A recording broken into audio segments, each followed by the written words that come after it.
Alright, so I got a wet palette out and ready. And I've got some of my boys here. We're going to have to adjust the focus on a little bit so we can show off a bit more of their detail.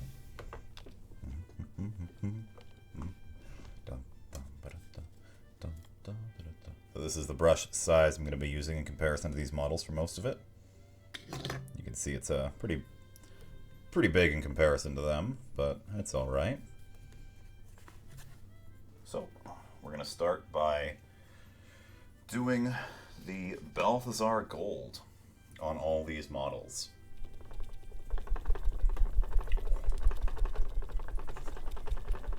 That's the sound of my chair wiggling while I struggle to shake this pot of paint.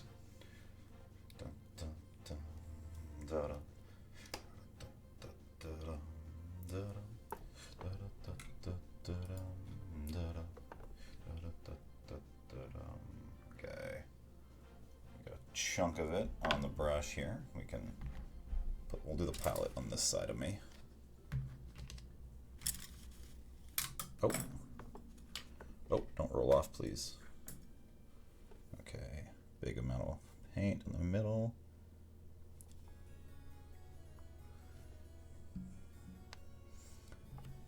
Okay, so I'm gonna have to...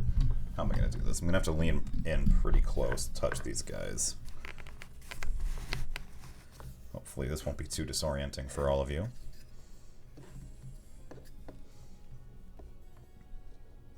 My model is not going to react super well to me looking like this, but it's okay. We're just kind of casually going to be applying some of this Balthazar Gold all over the parts of the models that need it. I'm doing a few at once today because I want to kind of get this squad dealt with.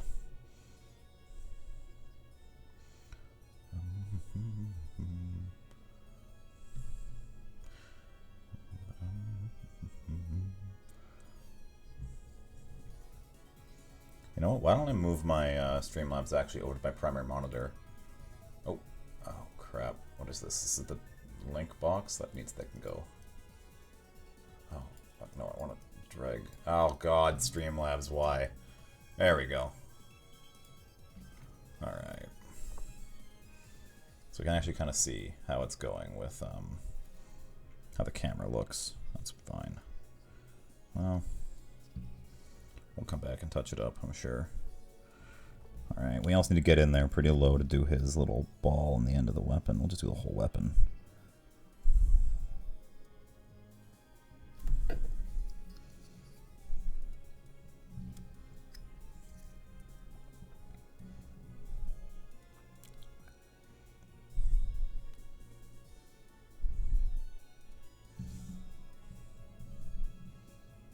Inside his hand there. Alright, there we go. Here, I'm gonna need more paint here. Give me a second. Splorch. And then water.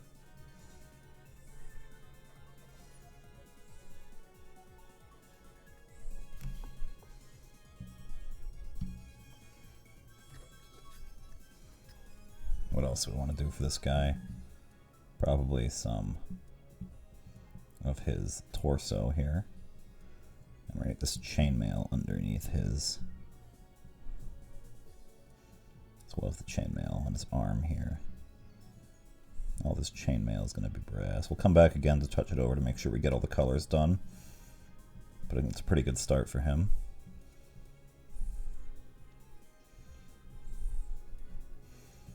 And we can pretty much just coat the whole ass Blight Launcher, because it's all going to be brass.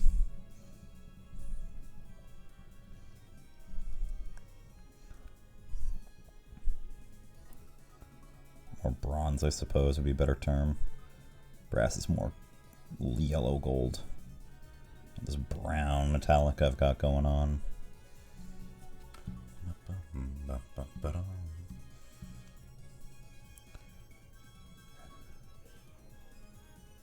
Yeah, we're getting there. Yeah, let's see if you guys can see it in focus a bit better. I'm not worried too much about the part I got onto the cabling there. I'm going to come back and touch it up. Same thing with the hand underneath the Blight Launcher. We can touch that up later. Hey there, Chaos. How's it going?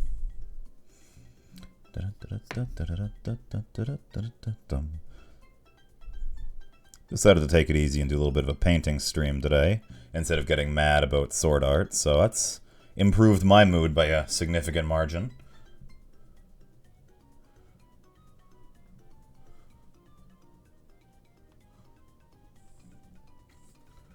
Gotta scratch my eyes.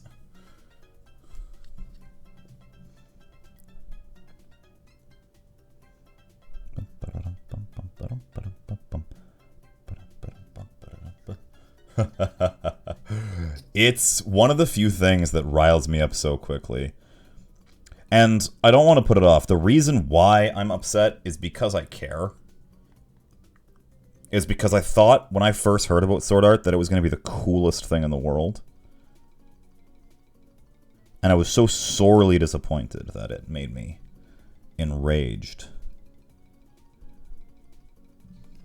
Trying to get underneath this gun. I don't know if you guys can see that, but there's not a lot of space. Oh, thank you for the follow, Lizenendra.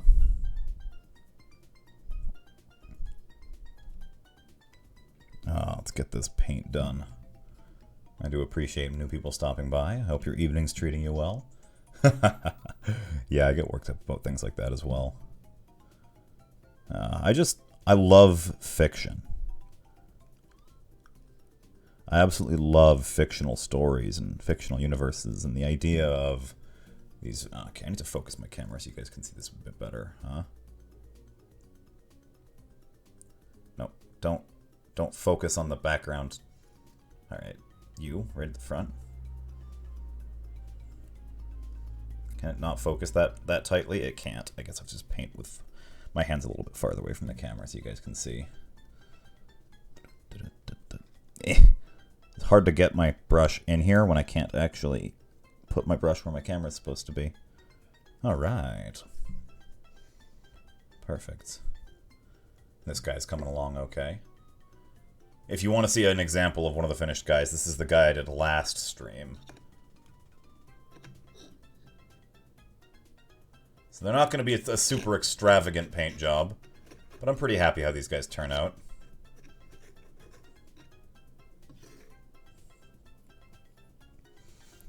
Okay, what are we doing next? We got to get his knee pad. You know what? Because these guys have a lot of really similar models, I'm going to do his knee pad silver for this one, because I did the other one back there. This guy, who's pretty much got the exact same pose, also has a bronze knee pad. So I'm going to do this guy's knee pad silver to make up for that. So it won't look too similar when they're on the table side by side.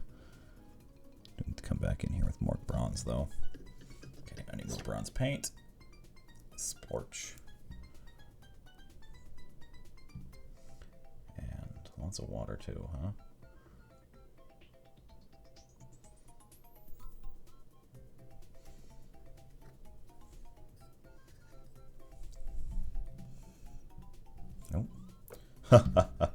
Honestly, Chaos, it's way easier than it looks. I am awful at this kind of thing. But if you don't look at it like drawing or like painting a normal picture, think about it like one of those paint by numbers pictures, where you just find a part on the model that you want to be a certain color, carefully make it that color, and then move on. And then eventually, once you've done everything, you use what I like to call liquid talent and just dose the thing in wash so it looks like you're good.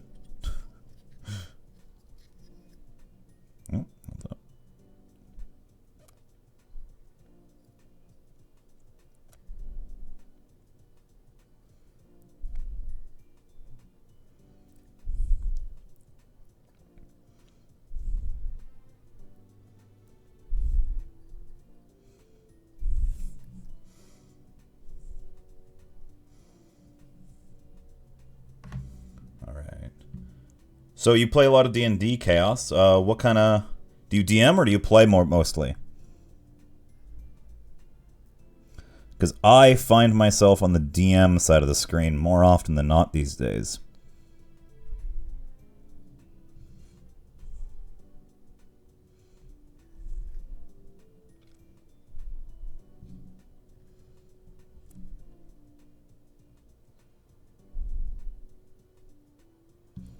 You are the DM. Nice, nice. Are you doing modules, or do you have your own story going on right now? Nothing wrong with doing modules. I'm not trying to call you out if you are. It's just I know making your own story is a ton of work. I know, because I DM quite a bit. Homebrew, nice, nice. Are you homebrewing the setting too, or is it just Eberron? And are you doing 5th edition, if you pardon my asking there? You one of the modern players?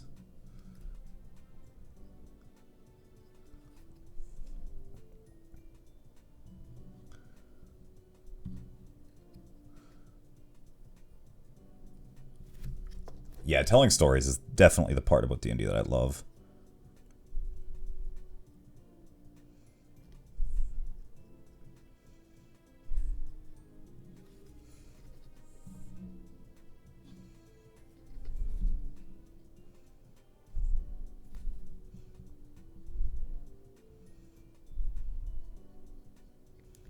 I'm gonna need to do some silver detailing on this arm.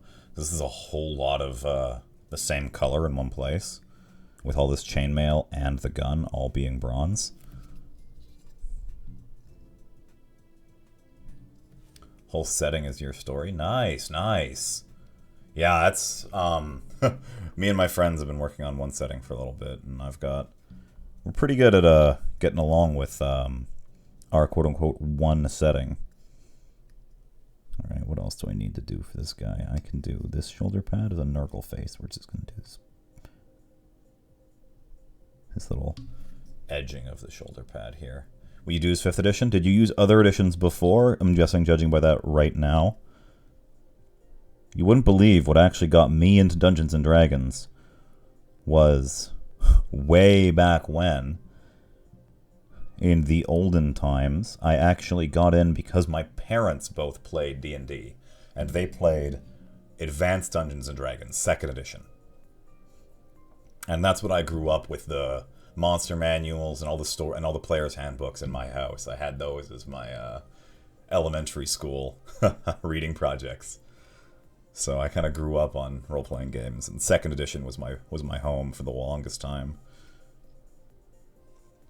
Ooh, this guy's got okay, this detail on this model here, there's a cool piston running down his leg. I'm going to do that in bronze as well, just to give it some color. If you look behind the model, it's not all just matte. Going to do the brackets on it for it, however, in silver. So that breaks up the color a little bit. Beyond that, I don't know how much bronze I really need to do on this model anymore. I'll go over it to make sure the coats look clean, but I think we're pretty much good for what is going to end up being bronze.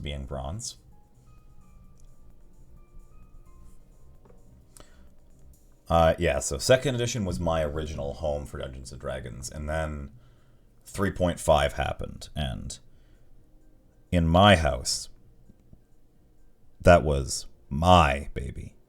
My parents stuck with 2nd, and I moved on to 3.5 to try to get my friends on board, and well, we could all play D&D together. We used 3.5. That's kind of where I got started. Of course, that moved into Pathfinder as time progressed, and we still play a lot of that to this day, actually. But when 4th edition came out, I thought we were going to make the switch, so I bought a whole bunch of the 4th edition books and never played it. 4th edition is very, very video gamey, for those of you who don't know.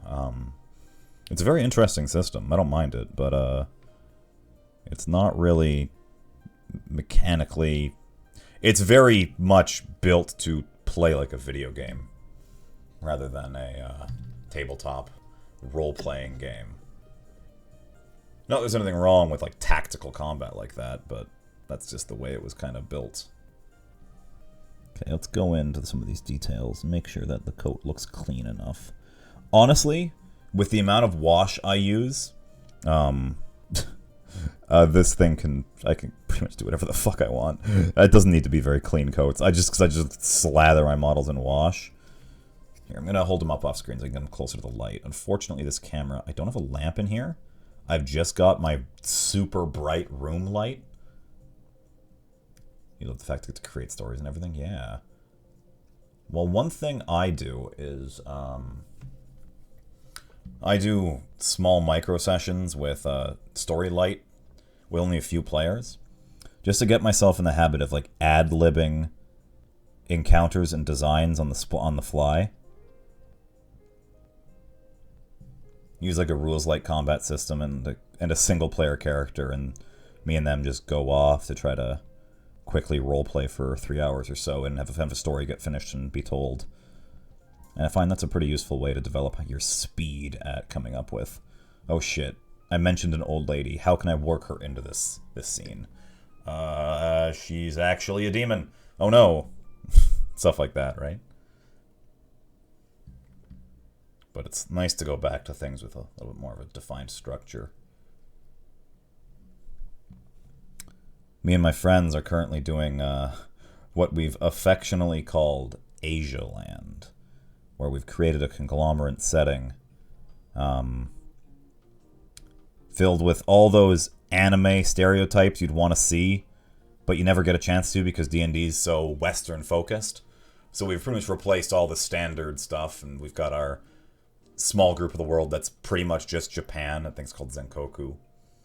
And we've got our Hobgoblin Mongol hordes that conquered China, who was in the previous dynasty ruled by like a demigod of death who's a lich who's gonna come back. All sorts of stuff like that. We have like an Indian subculture that's like an archipelago because a war between the gods sunk where India would have been, and now there's a bunch of elves living there. I don't know. It's just a cool. It's a chance for us to experiment with cultures we're just not used to in D&D, and have our characters come from different desperate locations, but still be the same system. That's in Pathfinder. We're using that in. Yeah.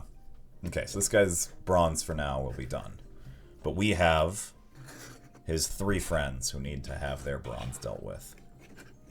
So we've got Mace of Contagion, I believe it's called, or Flail of Corruption. We've got a Combi Bolter and just a Blight Sword, and we've got Fat Man with an Axe and his weird, gross face. Awesome. You know what? I'm gonna do this dude's helmet in bronze. The reason I'm gonna do this is because I really, really like how this exact same helmet turned out on this guy, but I don't want to have the same helmet twice. I actually am really happy with this. This is one of my favorite of all the Blightlords I've done. I think it came together very well. I'm very happy with how the chainmail and cloak or tabard look against the flesh. But yeah. So with this dude, we're actually going to do his helmet, I think, in bronze. Or Balthazar Gold, more accurately. This is what I'm using. I need to clean up my pot. It's old and has this big strip of dried paint in it. Whatever. Got a wet palette over here, so I'm not worried about using too much paint. I'll just save it for later if I need to.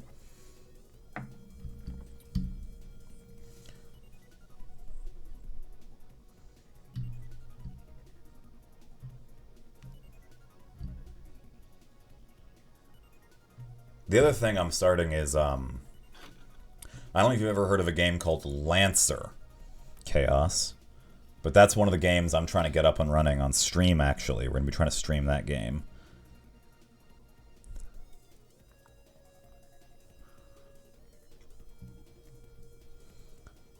And Lancer is a mecha game in space. And it's pretty cool. Really, really stylish looking.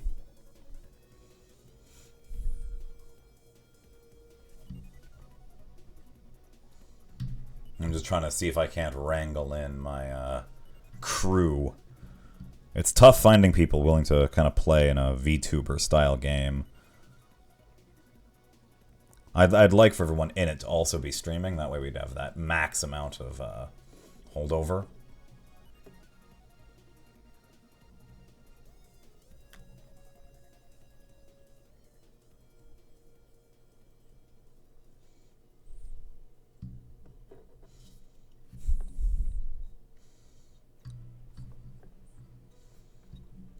This is a good song, too.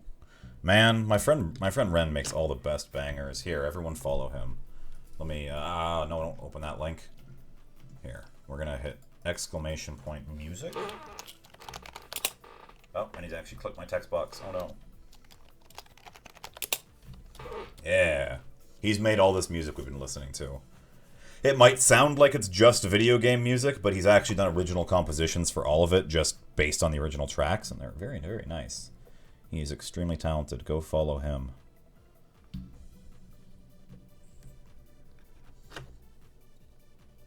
Alright, this guy's looking particularly nasty today.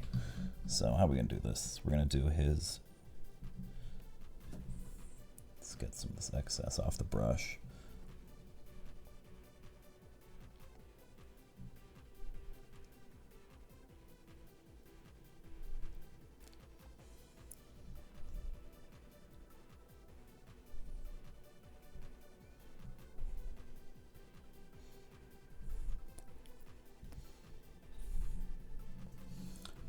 That looks like it's going okay.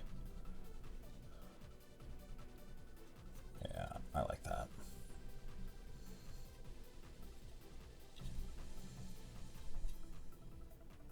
Got a little nurgling in his stomach. Look how cute it is.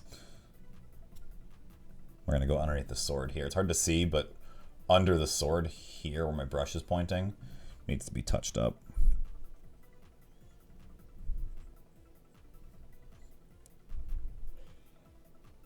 And I got paint all over the back of his hand. Oh, well, we'll touch that up later.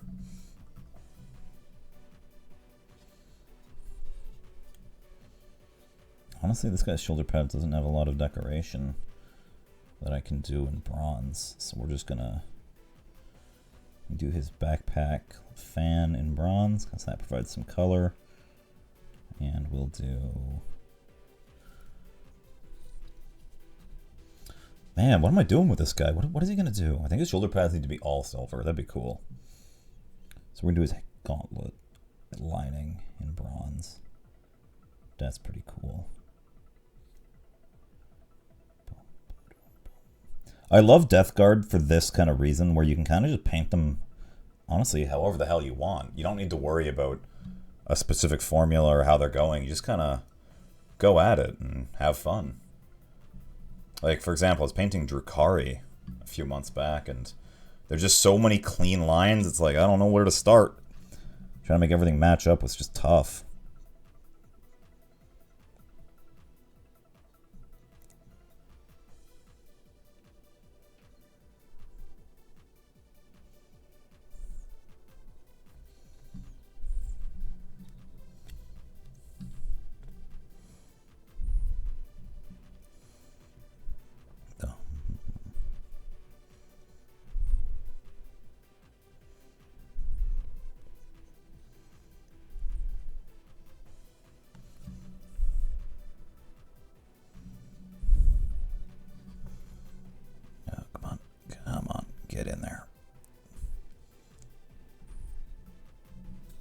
Hard for you guys to see, I get with my thumb in the way like that, like a big idiot.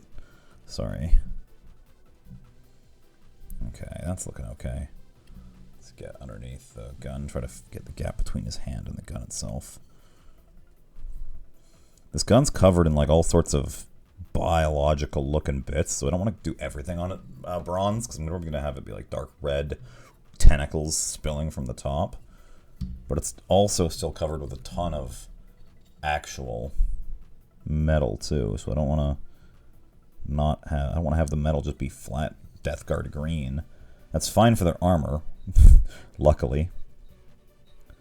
That's my other secret, is that I made the base armor color just the color of the spray. So if I rattle can on green, I just leave it green, and when I wash it, it looks fine. It's like, okay, that's what their armor's supposed to be. It's okay.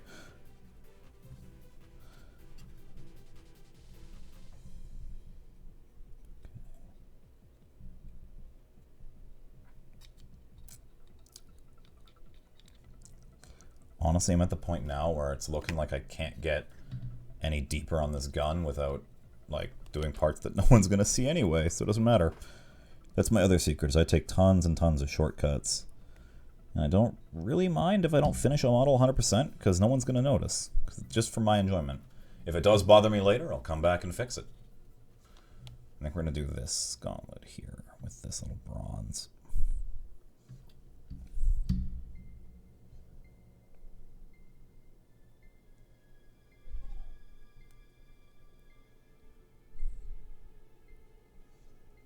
Up we go. I'm going to leave those skulls that color.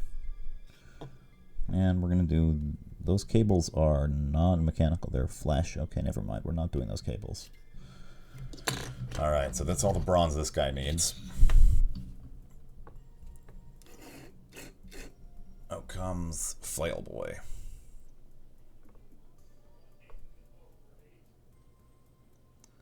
We're also going to grab some water and paint here. I need a glass of water. I'm going to take a sip of my water.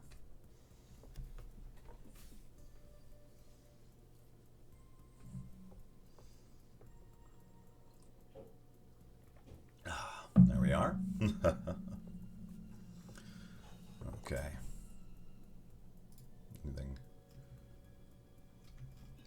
Nothing new for me to look at. Alright, cool. We've just got our music going on. The Super Metroid medley. Let's turn it up a little bit. I dig this. Yeah.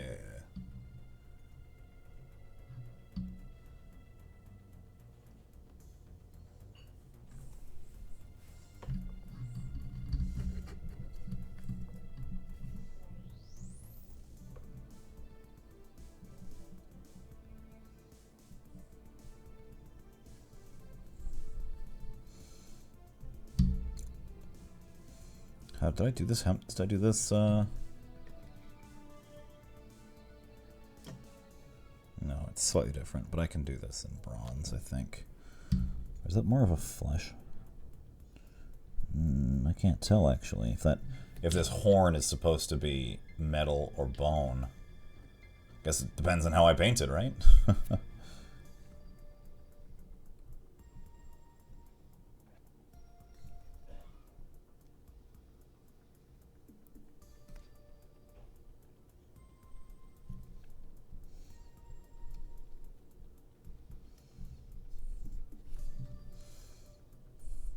Okay, so I'm going to do the chains for these in bronze. I'm going to do the heads silver, just so it's the opposite of what I've already done on my other flails. They're a bit disjointed. I like when chaos models in general, every model in the squad is allowed to look different from other models with the same loadouts. When you have loyalist marines or sisters or guardsmen, it makes sense if you've got like unit markings and all the weapons roughly look the same. With chaos, you're awarded a lot more freedom to be how the weapons are kind of just salvaged together from various parts, and you can kind of make them all look a little bit different, paint them up all differently, and everyone's like, yeah, it's cool. Helps kind of distract from the fact they're all the exact same pose. When you got 10 Blightlords and they come in boxes of 5, and with how sculpted the new 40k models are. Don't get me wrong, I'm not complaining about that, but it is one downside. Yeah, because they all have nice and cool dynamic poses, and they're all kind of set on their sprues to be set into the pose a certain way, it kind of means that if you have too many of the same model on the table in the same place, they start to look a little bit different. Always wanted to play Warhammer? Well, one thing you can do, it's a little bit different than playing Warhammer. If you want to get your head into the rules, is to play it on Tabletop Simulator. Tabletop Simulator, you can download like free packs of 3D models for all the models, and then just put an army together.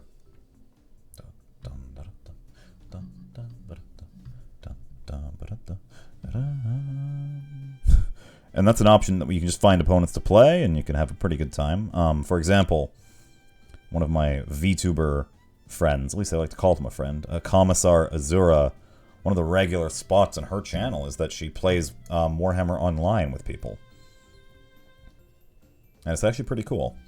Of course, personally, a big part of Warhammer is owning the physical model and painting it up, and I can't really get as into it with the online clients, just it's not my style.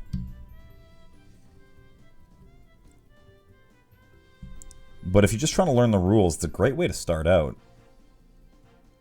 Because it doesn't have the investment of actual 40k of, well, spend $400 on this army and hope you like them, right? Because, like, Warhammer's not cheap. I'm going to admit that. I'm the first one to admit it. Well, I'm probably not the first. Lots of people have said it before, but I would not hold back on admitting that Warhammer's an expensive hobby. Yeah, it is super cool. Honestly, another way to do it is to go down to your local game store, somebody that sells Warhammer, and ask if they have an extra army lying around they'd let you learn with.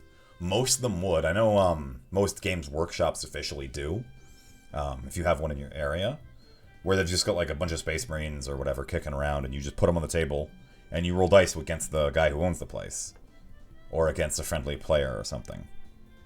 It's another way to go about it.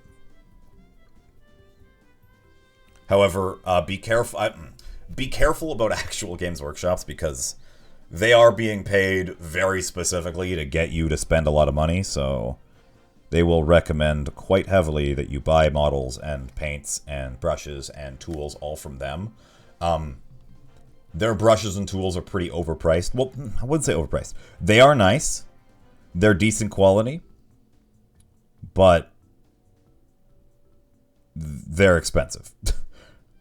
Like, I think a pair of clippers from Games Workshop, official clippers. Always wanted to play the Star Wars. You mean like, oh, like the Star Wars tabletop? Yeah, with like, that's pretty cool too. There's the X-Wing, where you play as like the space boats flying around in a dogfight.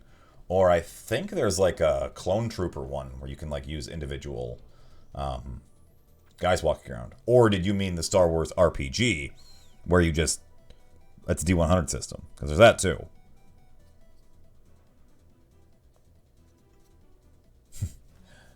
I think I've played exactly one of those three things. It's Star Wars RPG.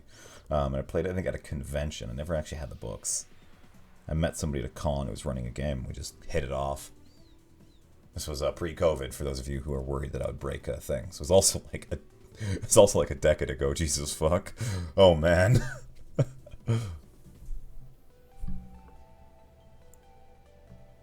It's okay.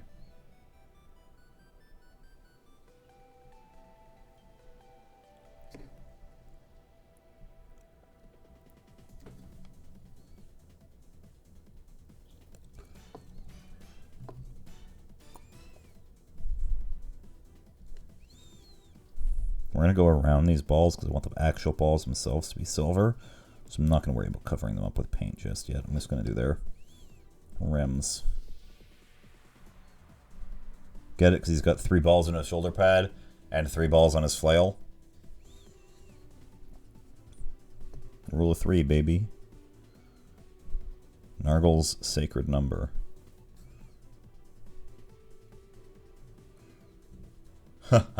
Really into Star Wars? Yeah, fair enough. I am not as into Star Wars, but I thought the expanded universe stuff was cool. And then, Disney deleted that. But I shouldn't talk too many bad things about Disney, otherwise my Twitch account might get banned. You never know when our benevolent overlords are watching, after all. No, I don't actually worry about that.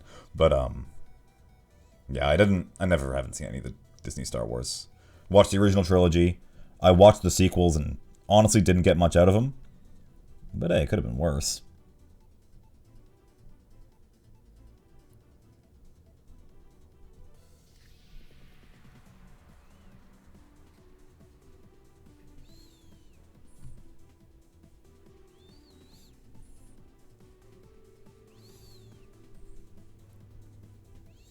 Again, I just think that George Lucas really didn't know what he had when he made Star Wars. Darth Vader's your hero? Alright. You know what? Darth Vader was a bad guy. I don't want to say you shouldn't like bad guys, because they're generally fairly charismatic, but Darth Vader was a villain through and through. All the way up.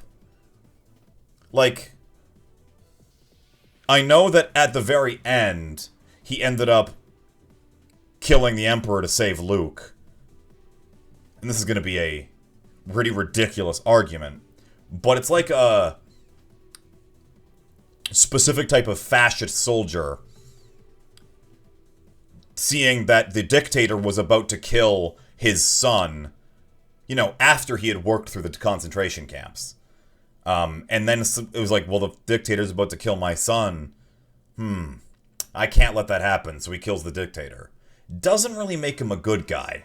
It just makes him willing to kill the leader of the regime to protect his family. Which I think most people are kind of about. I don't know. I like Darth Vader's design, and I think he's a cool villain. But I don't know if I like Darth Vader as a person, right? Empire Strikes Back. Alright, fair enough. Can't argue that one.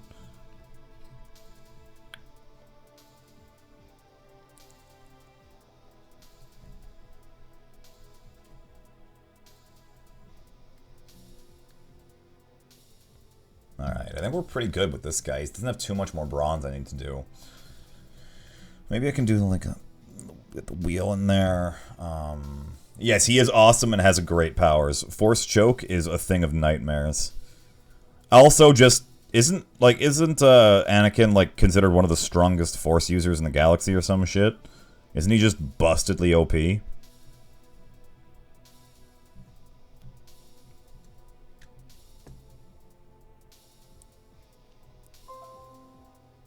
I need a bit more bronze for that tiny bit of the shoulder up here. This side of the shoulder. The other side got bronzed up. You know what? Fair enough. I can't argue with you. Okay. We've got three of the B team done up. Well, technically 4 of the B team, because this guy's part of the B team. I got two squads of Blightlords, so a total of 10 of them. For a fat and nasty 420 point drop on the table if I wanted to use them all at once. Oh, we're on to this guy. Look at his face. Look how mad he is. Okay.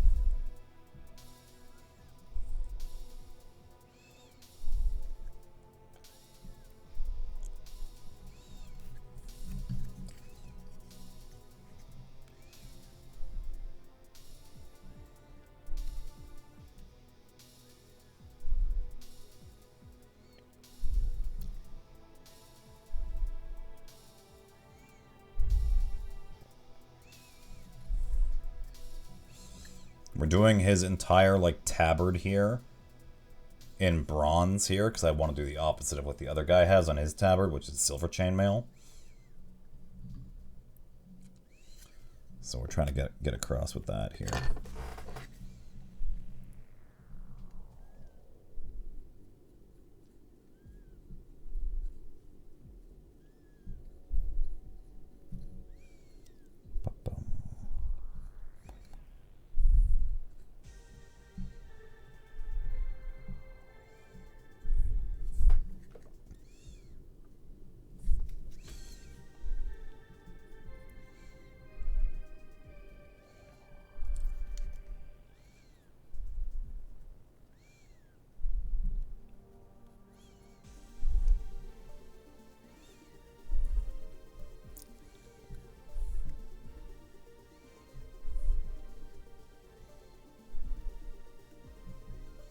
Okay, that's enough of this guy.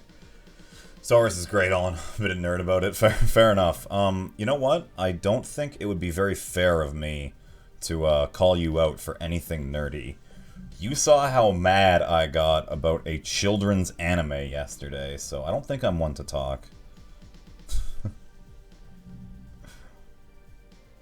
I'm doing a Warhammer painting stream, talking to you about Star Wars. I think we're sufficiently hit that max cap of nerd.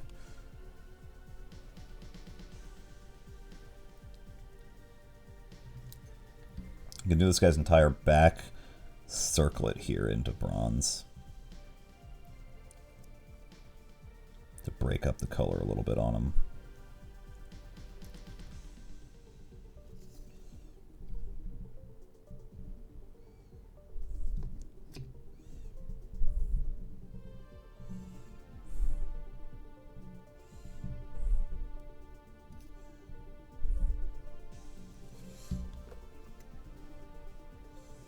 I'm gonna do this entire shoulder plate into bronze, it's because I like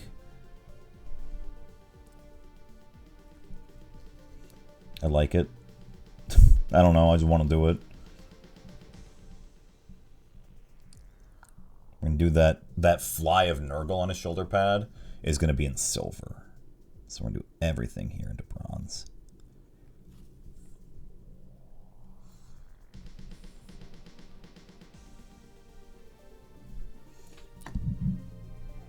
Oh, that's a bit too much.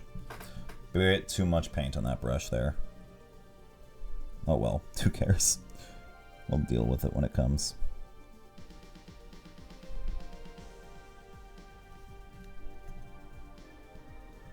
Oh yeah, no. I don't.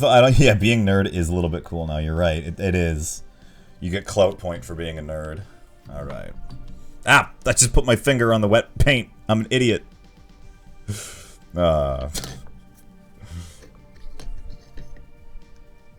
Yeah, I never said I was a very good Warhammer painter. I just like doing it.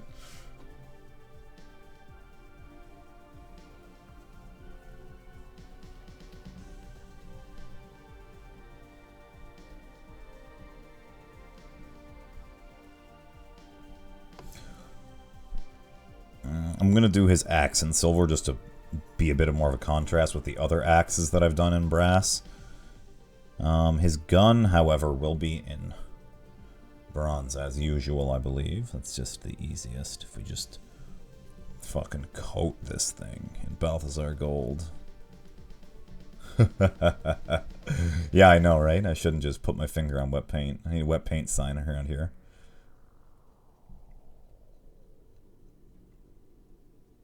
Do that gun barrel. That could be silver. I like that idea.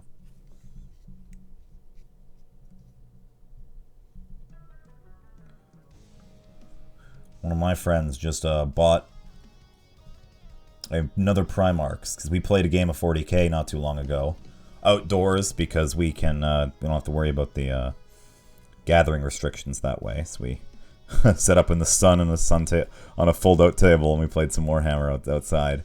And I brought big old Mortarion to a all-out brawl. And spoilers, Mortarion is really strong right now. And I may or may not have absolutely crushed that game. So he got mad at me and said that he was going to go buy a Primarch, so he went and bought Magnus. So we're pretty excited to get that Clash of Titans online at some point. I think that'll be really cool.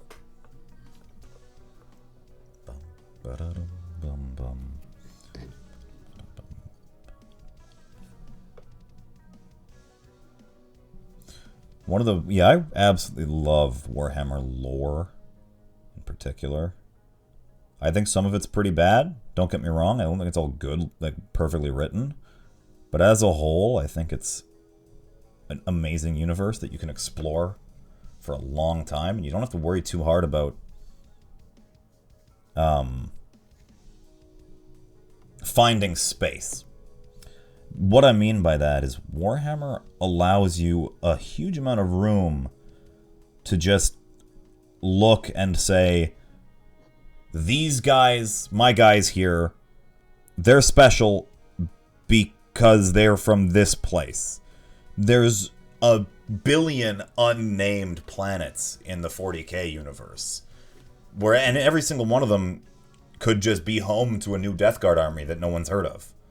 Or a new set of Space Marines that are doing their own thing way out in the galaxy somewhere. So because of that, you're kind of given unabashed freedom to tell your own story. So, for example, my Death Guard have been, for the longest time, made fun of by a lot of the other Death Guard chapters because they take the worst and dirtiest jobs available, and everyone kind of sees them as, like, the janitors, where they will gladly do any job offered for them, no matter how dirty, because they're so afraid of failing their father Mortarion. And honestly, because Typhus keeps lying to them about how cool they are, and they believe him, so they're easily convinced to go do shitty jobs out there in the galaxy. And that explains why their preferred tactics are lots of siege weapons and taking time to sweep and clear using lots of infantry and combined arms assaults, where they tend to rush into combat. It doesn't make them particularly fast. And that's why I've got my guys, for example. Alright, what else we got?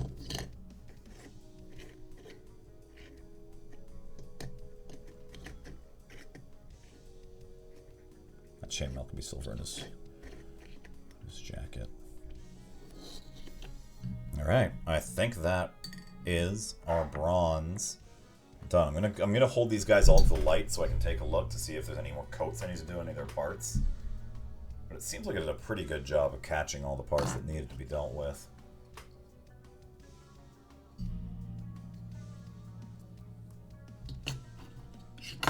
Ah, he fell.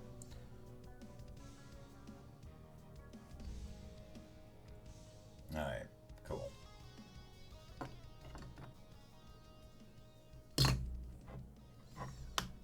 You know, I could probably make my model a bit bigger while since I'm taking up so little of the screen right now.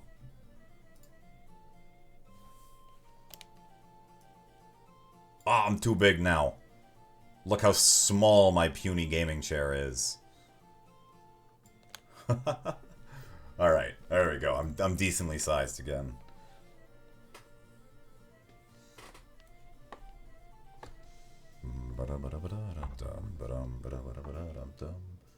Alright.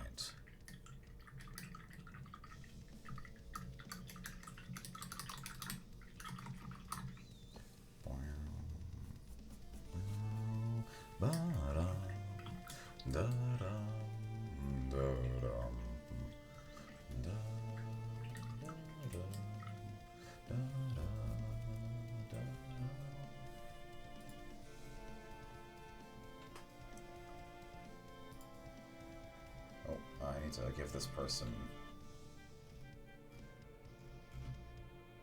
Hold up. On my server, somebody just got added. I need to give them VTuber, Lancer, Monday Lancer.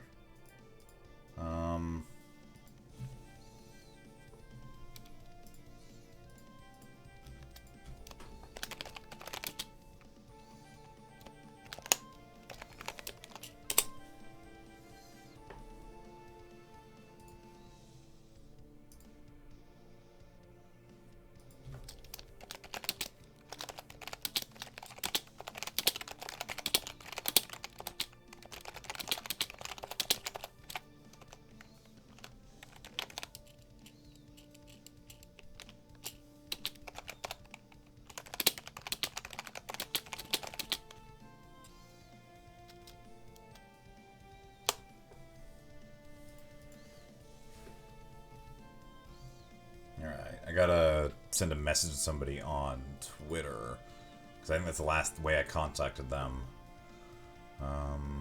Hey.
just trying to get a contact of people who are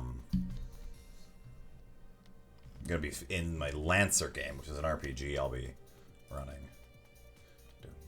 Alright. But we'll have to go as things go on, and we're gonna see how things stack up. You know what? I can move this over to this screen because I don't need to have it necessarily open on my... There we go.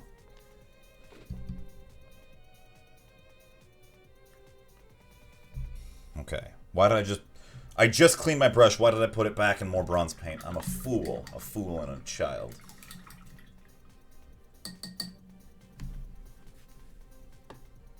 Oh, Rio's not here anymore. Oh, well. Okay, well, we'll figure out how that goes soon enough. Alright, I need some silver paint, right? Iron Belcher? Lead Belcher? Lead Belcher, that's the word I'm looking for. Okay. If that ain't it, that's this one.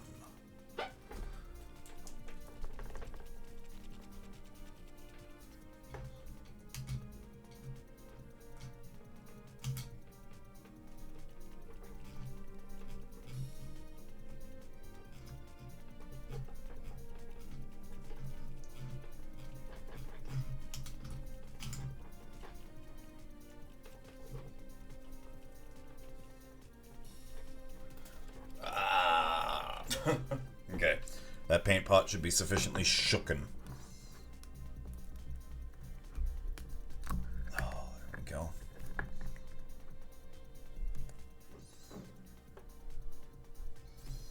Let me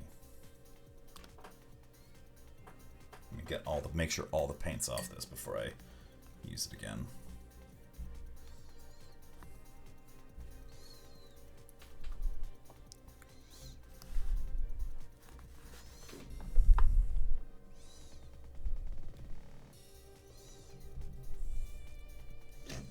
Who was I starting on? We're going to start on this guy, because he's the newest. Okay, well.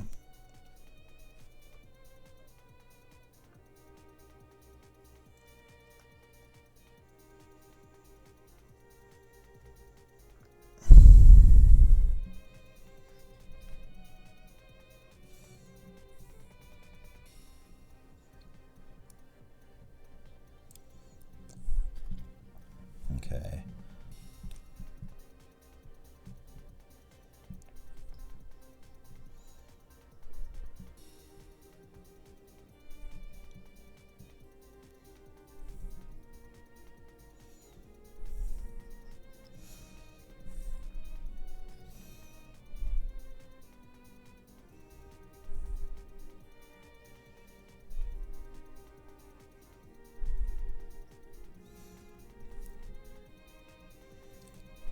All right, there we go.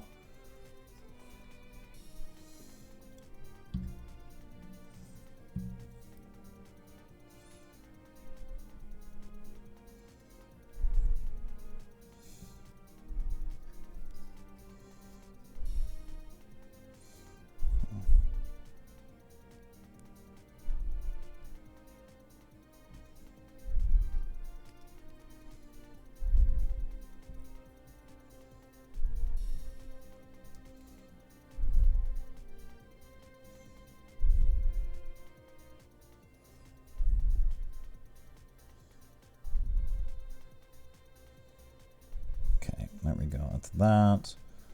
Also gonna do this waist section above the chainmail. And there is gonna be bronze as well, or silver as well. There we go, so we got that part that's silver. And we're gonna keep it on by making this chainmail in... Oh, armpit chainmail could be silver too.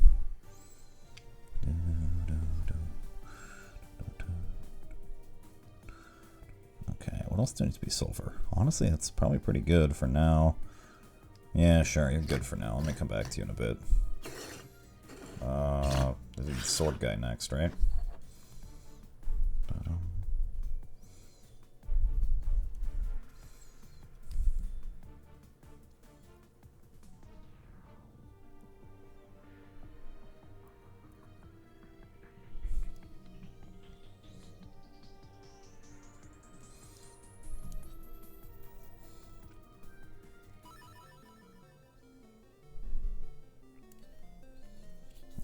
trying to get this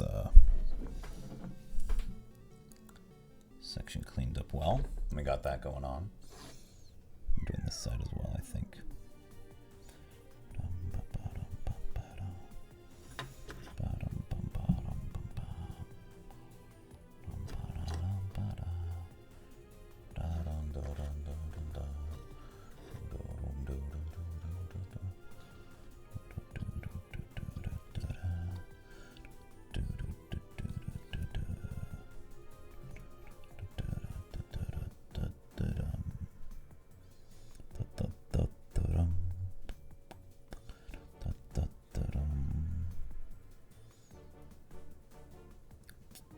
Skulls can be silver. There we go. Alright. Another one has been cloaked in silver. We're not using nearly as much bronze because we generally don't really need to. It's more like edges and a few surfaces that we want to be silver.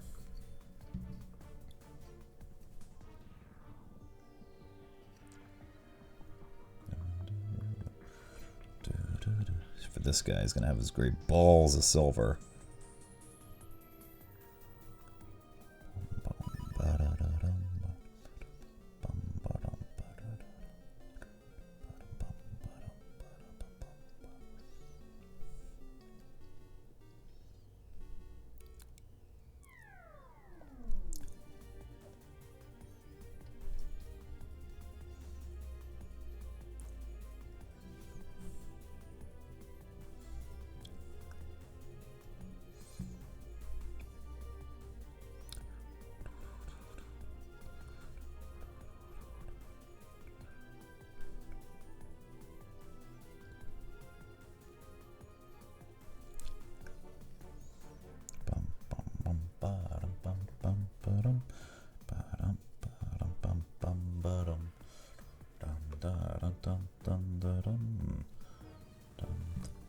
All right.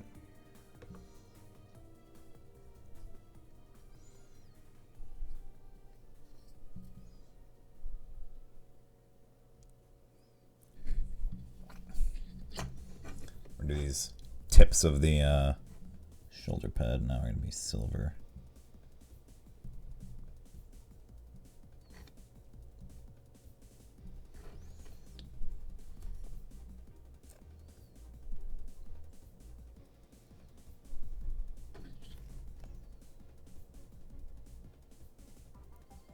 I mean, that's probably good. That's okay to me.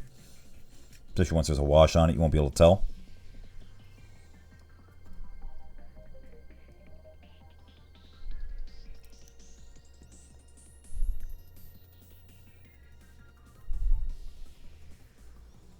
Break up some color on this entire side. There's not a lot. I mean, there will be as time goes on, but it's probably a pretty good one to break some color up on. Got one more bit I need to do on the very kneecap here. That's what my next plan here is going to be in the very kneecap of the bit. I'm going to have that little bridge here be silver.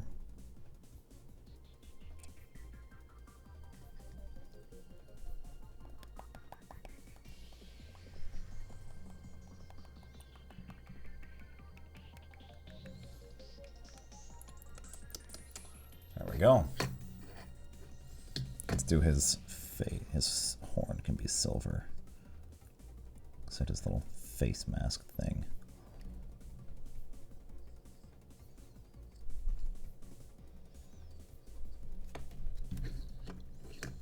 There we go. That's pretty good, I think. Oh, we need to do this guy. He's got a lot of silver bits on this shoulder here, actually. I didn't realize underneath his shoulder, all these flat tabs that we can do into silver.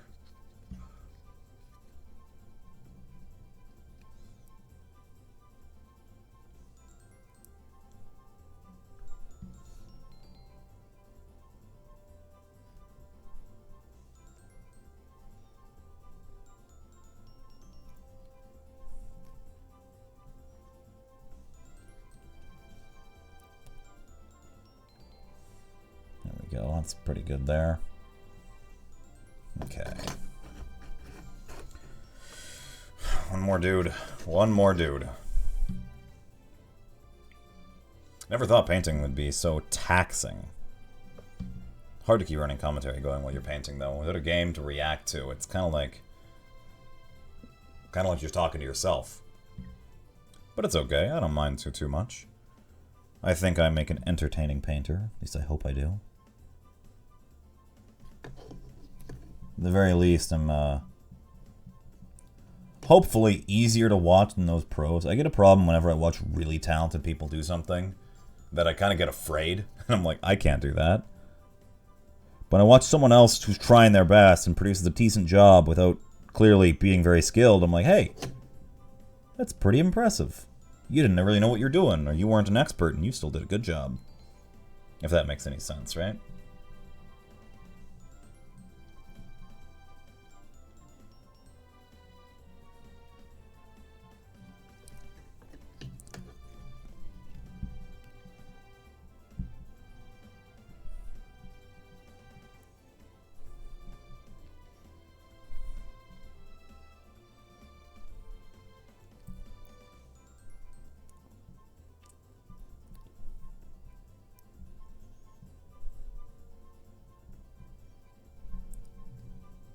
That's okay. Not perfect, but it's okay. It'll buff out with a wash, if you know what I mean.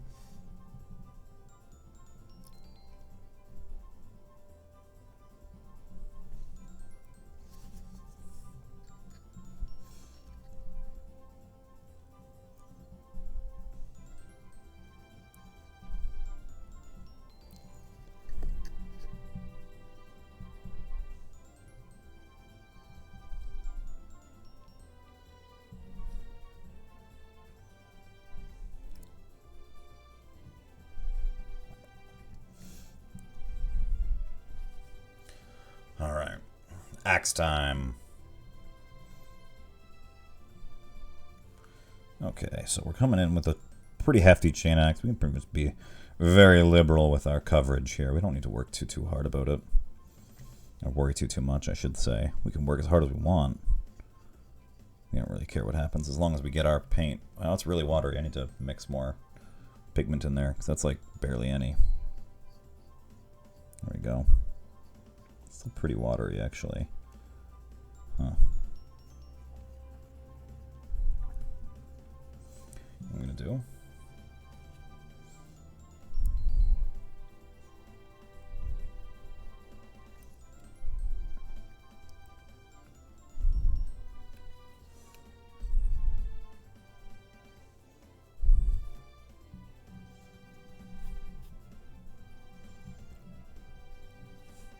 Well, we definitely need more pigment, but we think we should probably let that dry, because that's not super good. Too much water. Alright, there you go. See, I make mistakes. Pretty obviously, lots of them. Okay.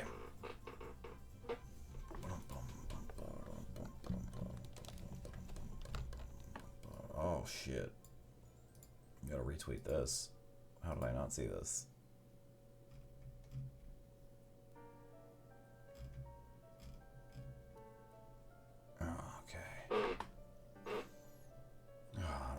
Well, cheers to some water. We need to drink that.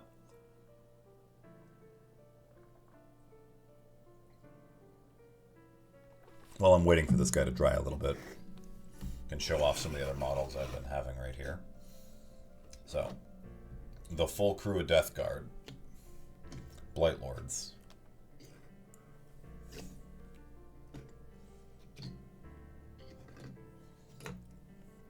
That's the full crew. You can see we've got quite a few here, so I'll move them back and show them off one at a time. We have our previous Flail Master, who is guts spilling out. He's got a flail with smoke coming out of it, covered in green goo. We've got our Bugman 1.0 with his gross axe, covered in green goo, and his bolter and, you know, Bugman parts. You got the old squad captain over here. He's got his loincloth and his shoulder stripe and his gun and his sword, you know, the usual. Like his little shield. That's cool. We've got the Axeman, Fat Boy McGee over here, with his back entirely spilling out of his armor with how fat he is. You can see he's got straps to hold his armor together. You got the old Blight Launcher dude who's got a Nurgling in his belly. Gross ass Blight Launcher. I was happy with how the cape turned out on this guy. His axe I think is pretty cool as well.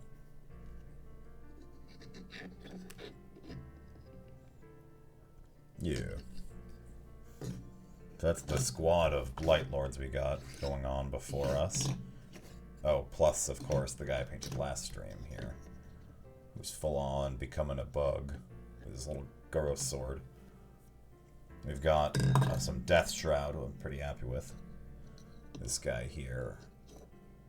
His dumb mask. His scythe with green energy cable exposed on it.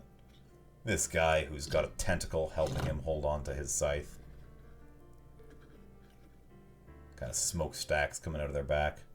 Death Shroud are pretty cool. I quite like them. They're very interesting models. This guy with his stomach mouth and his chain scythe. His green eye I gave him. I don't know. I quite like these guys. I keep knocking them over in the back. Oh, God.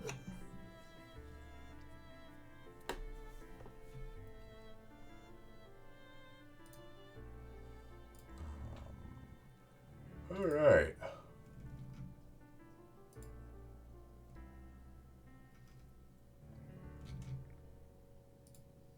Okay. Well. Oh, boy.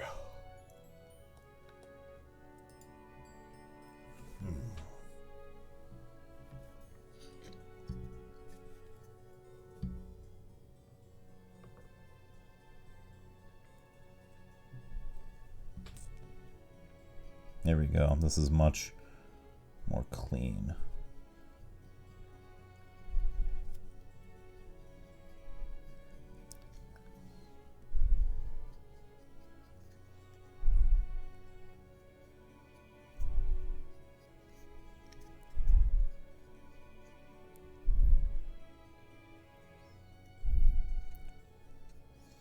Okay, cool.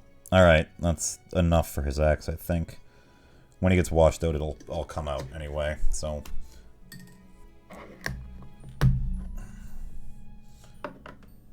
Lead Belcher, resealed.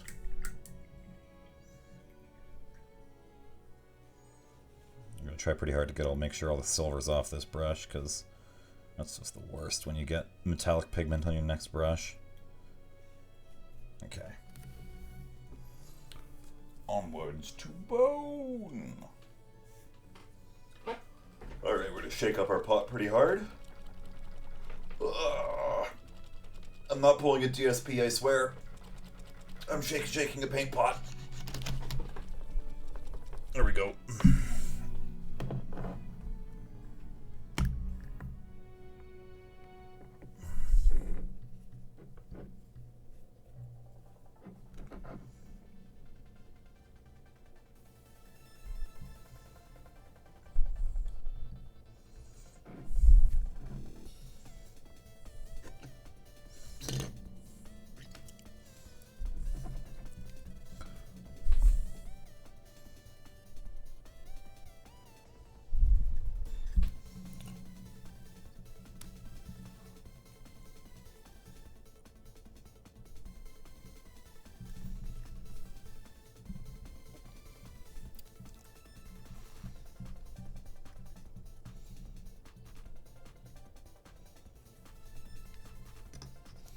Actually part of his cape at the bottom there. This guy doesn't have any horns on him mechanically, huh? He's mostly just got flesh and actual armor. Wow, this guy's kept together well for a Death Shroud, or for a Blightlord. This guy's got a lot of bone, though.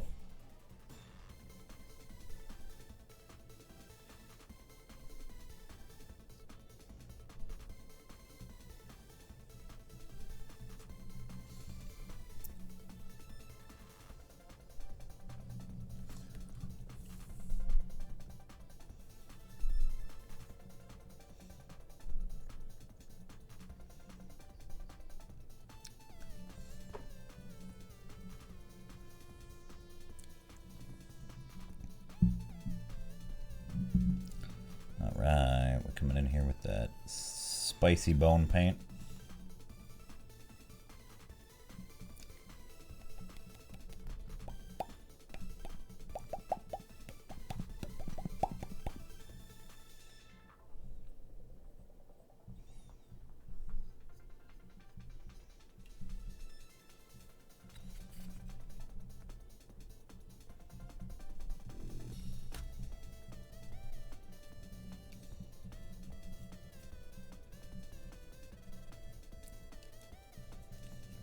Alright, there we go. We got some bone going on.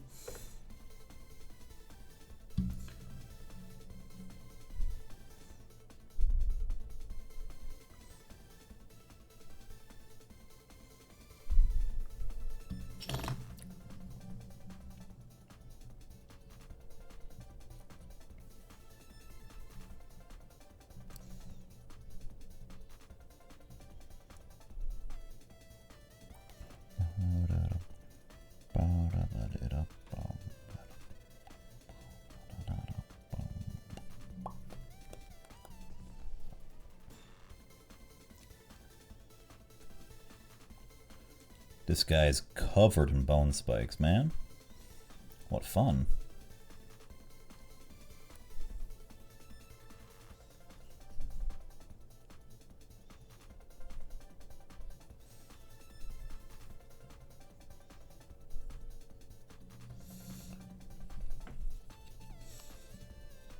And then his knee pad as well. And his gun has bone on it as well. This guy's got a lot of bone on him. Almost more bone than bronze at this rate. Not quite. That sword's a lot of surface area.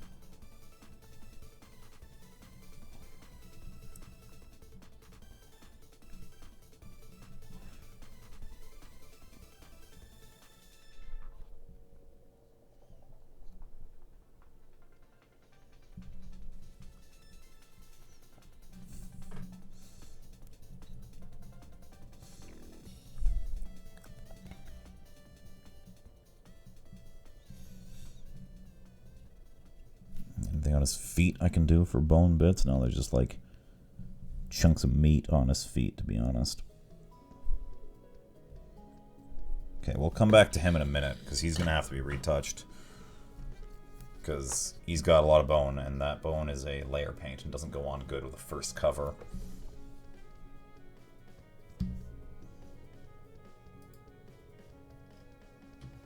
Okay.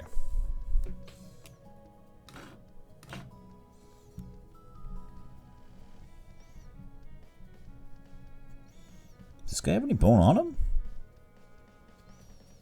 No, it's all tentacles and stuff, huh? Any skulls? No. This guy doesn't have any bone either. Alright. I guess not. Well, this guy's got bone on him at the very least.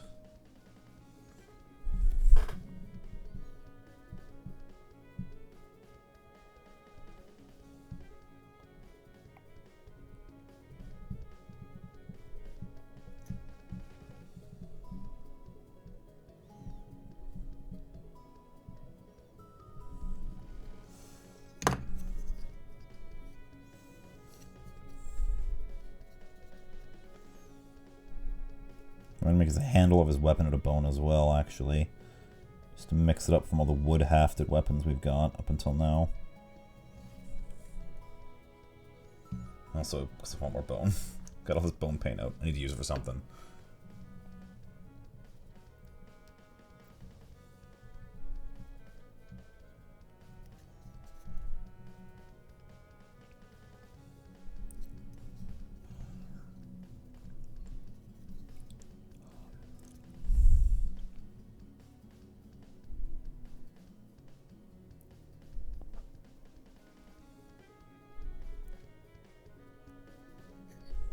There we go.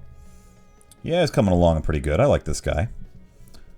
Got that bone weapon. We got to touch that up. Okay, now that this is a little bit more dry, we're going to go back to the original. We're going to do a second thin coat. This is why I like doing multiples at once, because when you're waiting to the next one to dry, you can just go touch the next dude.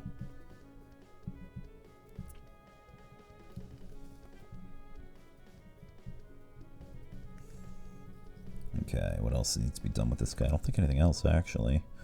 It's all this dude had, but this guy has some more bone to touch up. Okay.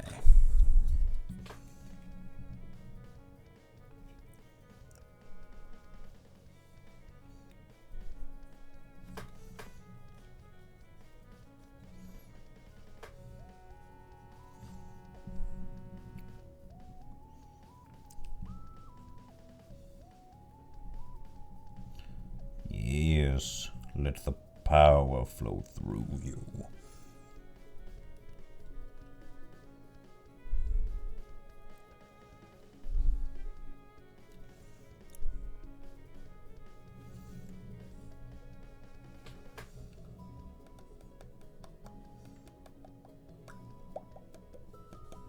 All right, here we are.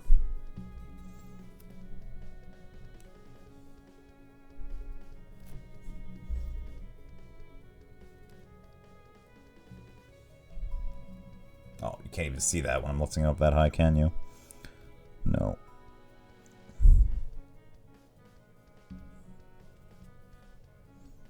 He's got these elbow rockets.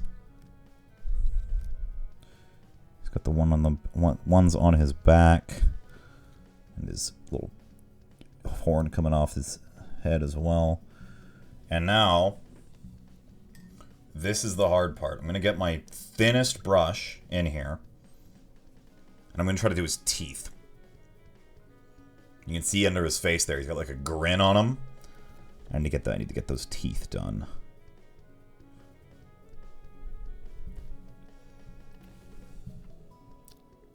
You see how much my hand is shaking trying to go in here, right?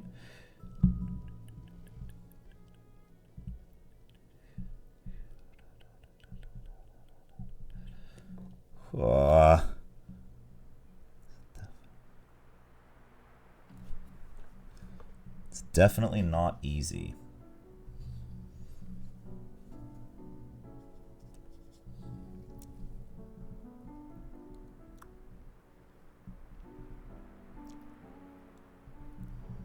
That's okay, I think.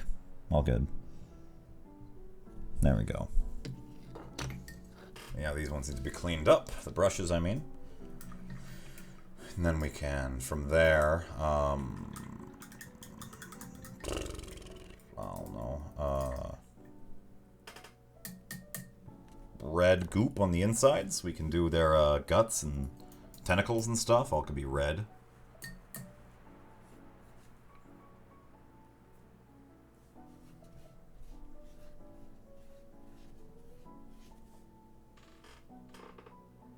I have to clean these brushes after I'm done here, but for now they'll work.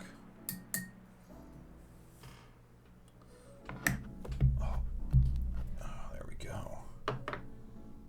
Okay, we've got corn red we're going to go in here with. I know I'm doing Nurgle models, but we're doing our corn red now.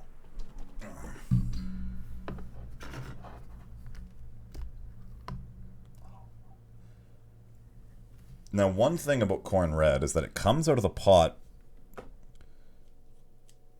very, very bright. Here, I'll show you a little bit of an example. So if you see my fingernail here, when you paint it on, it looks very, very vibrantly red. But with like even just like a second to dry, and immediately it starts to darken to more like purple color. So, corn red is pretty dark, actually. Like, if I wipe it off a little bit, you can already see it's, like, pretty dark. So I don't need to worry about it being too bright on these guys, because they're a pretty dark palette just to start with. Which guy started first? It was this guy's the first of the lot.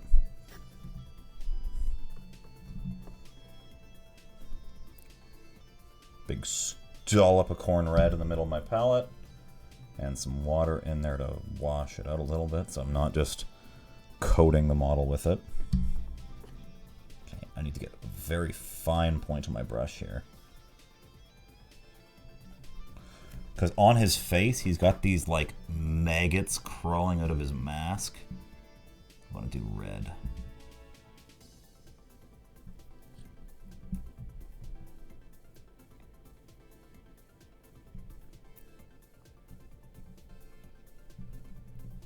That's probably good for one of them. What's his does this guy have any guts? Yeah, he's got like a big backpack cable that needs to be done in red. Yeah, I'll do this entirely of his cables running from his Blight Launcher in red too, just to add some more pop to the model, because he's looking to be pretty monochrome. If I don't give him a little bit more color definition, he's not going to stand out when you put him on the table. It's one thing you got to kind of think about when you're doing these models is they're going to be looked at from far away. So in general, if you're just casually painting, details matter less than color profile. Being able to look across the table and make out a few standing details because the bright or like sudden color shift is pretty useful for making the model pop and look good. Even if you're not that good a painter and your actual detail work isn't great, it can look good on the tabletop. At least that's what I think.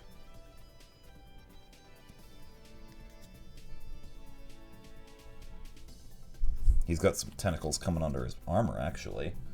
Under his arm there, you can see them like holding on to his arm. Or under his arm, under his shoulder pad, it's like holding on to his arm here. And from underneath as well.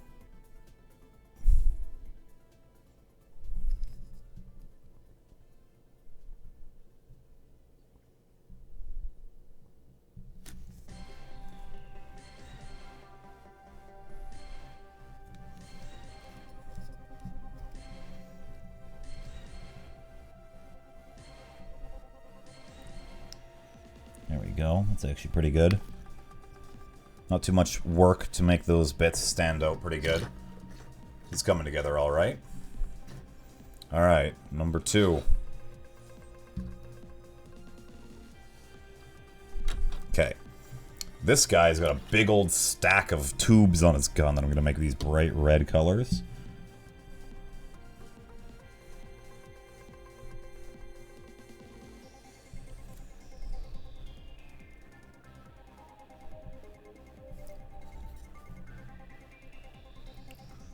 Perfect.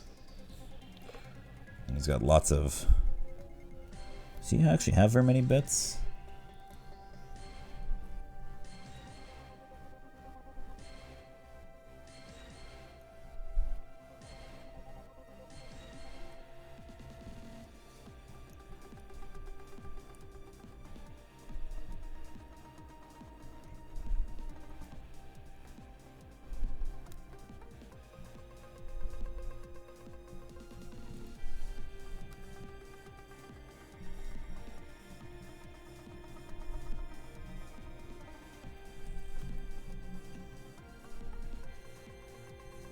Awesome. So you can already see that, like, for example, on the power cables I've been doing, or like on the stack of stuff, the red's already drying to a pretty dark color already. Partially because it's like it's being put onto green surface. Partially just because it's a very dark pigment already, but it's getting like almost purple, bruised color, which is what I like. In fact, what I do sometimes when I'm doing... when I'm finishing up with washes, is I actually wash the red parts that I want to be fleshy with violet wash, so it like ends up that they're kind of purple colored. It's pretty cool.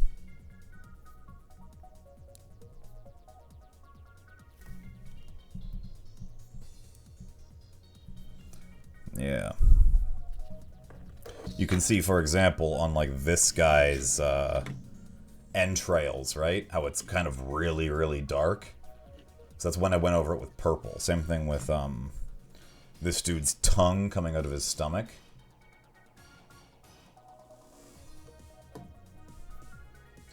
Provides a lot of cool texture immediately to all the bits that are going to be red. Okay, this guy is going to have a ton of red on him.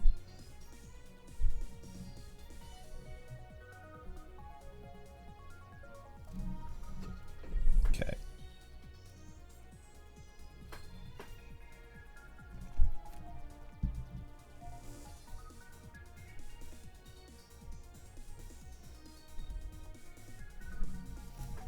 Oh, fuck, I can't. Got to get really close to this model because there's hard to see where the armor ends and where the tentacle's supposed to begin. So get it really in there. I know my model's probably freaking out right now. Well, it's not really quite looking. Yeah, he's got this big old chunky tentacle coming out of his arm. And from underneath his shoulder pad as well, he's got a little one. No, I like these guys because they certainly have a aesthetic going for them that's pretty unique to these guys. No one else is going to have gross tentacles spilling from inside their armor except maybe Tyranids. So...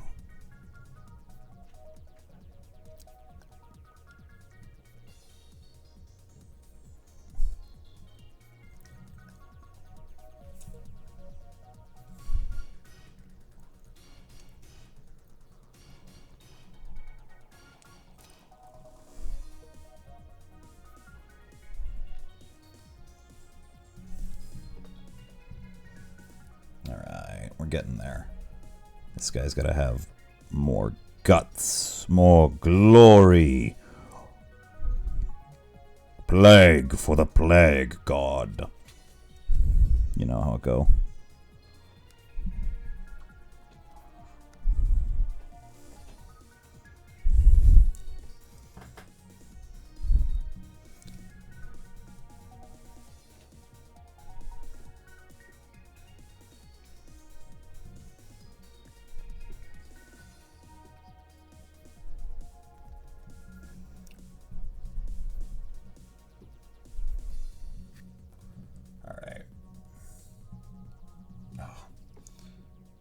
Paint. I need this part.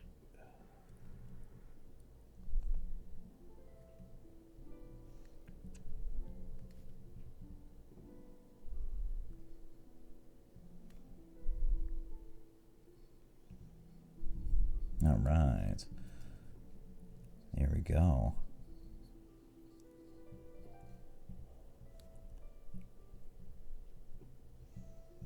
Yeah, you can see how much the tentacle's already dried and how it's already starting to look a lot less bright. Cool. Alright, and finally, this guy, I actually don't know how much meat I'm going to do in red on him. He needs to have his axe touched up. Oops. Might need to get my bone back on here. Oh, he's got a gun tentacle. That's what he's got. He needs some red on him. Yeah. A Nurgle is pretty gross, but hey, if you pray to Nurgle, all the pain will go away. Sure, you might still get injured when you get shot, but if you don't feel the injury, who cares? Right? Right? That's how these guys operate. I've even got a doctor over here, right? Who's got his six-scythe sword and his tool is designed for ripping open the carapace and getting to the guts inside to fix them. He's unpainted as of yet, but he'll get there soon enough. Especially if I want to make this painting thing a once-a-week thing where I come in and just spend a few hours painting. Awesome. So, get this red off my brush. We're going to actually get back a little bit of our bone color, because this guy's axe needs to be touched over with bone, because if I don't touch it over, I gotta, it won't look good after I put a wash on it, because you're gonna see the green poking through. Problem with the red is it really stains your brush if you're not careful, So reds in particular, and metallics, are really, really high pigment color paints, meaning that you don't need a lot of them to make the color appear. So it means if you're not careful, you can actually end up with leftover paint on a lot of brushes after you've used them once, because it sticks to the brush so well. Yeah, so this bone is a lot thinner, meaning I've got to do multiple thin coats every time to make it look good. Which is not that bad idea. Generally, you probably should be doing that all the time anyway. But if you don't, it kind of looks kind of like faded and washed out. So, there we go.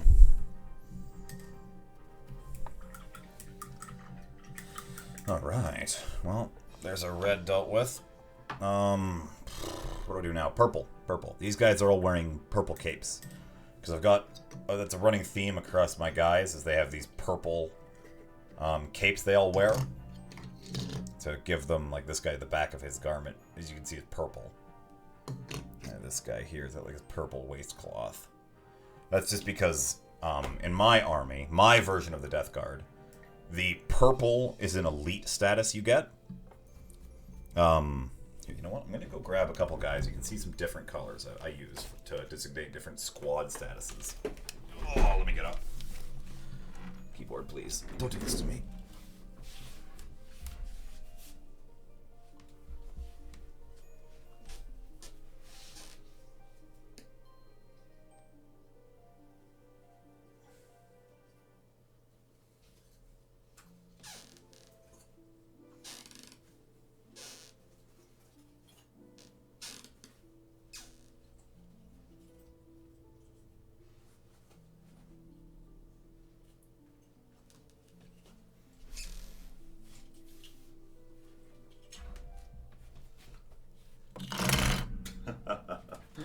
Alright, that's a lot of noise made by me dropping some models unceremoniously on the table. Okay, well,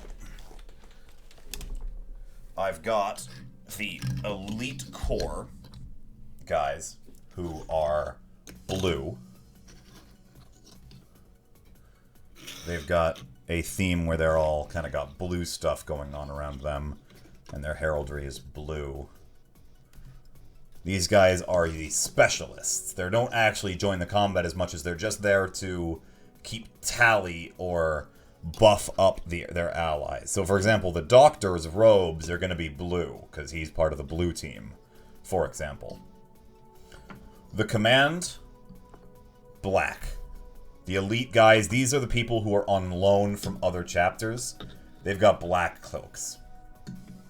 And then the rank and file are red. He's got his red cape. That's this dude. We've got, for example, this guy's got his little red underneath him, and his ties of his weapon are red as well. Or like this guy who's got his plasma gun's color is red. He's got his little shoulder cape as well. So, red is the color of the generic troop. And then once you ascend the ranks to be able to get Terminator armor, purple, which I think is probably my favorite of the color. And just because of that, I made Mortarion purple as well.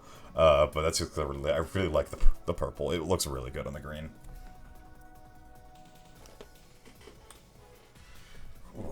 Alright. Let me know if the music's too loud. I turned it up a little bit ago because I was jamming, but I don't know if it's too loud. It comes through in the stream. Yeah, the purple does pop quite well. I mean, if you couldn't tell from my model alone, I do like the combination of green and purple.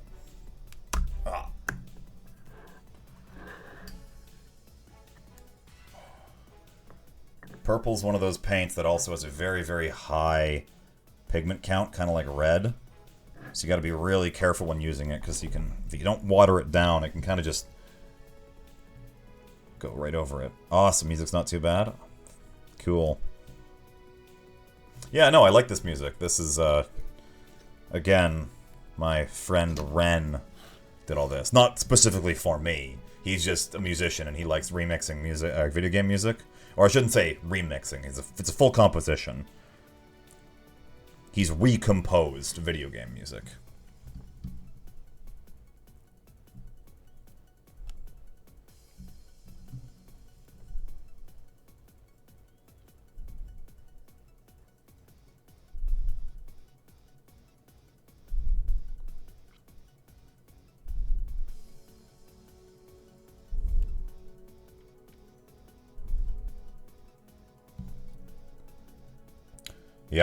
Yep. It's kind of why I like these Death Guards so much, because that olive green comes out looking really good, especially when you can contrast it with something like the reds or the purples. I think it pops pretty good.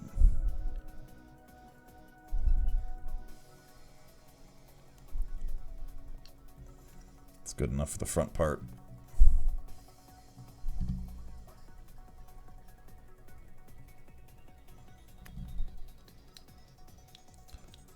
when I'm doing it through the legs, I don't really care nearly as much, because no one's going to look back there. I might sometimes, but in general, no one's really going to care. Alright, that's probably all I've got for purple on this dude. So it's not going to stay that dark. I'm going to come back and brighten it up, but for now, it's fine. Okay, let's crack open this purple and get a little bit more on my palette, because I'm using up... You need to cover a lot of surface area with the purple, because I'm using it on these big flat robes. Make them look like cloth, so...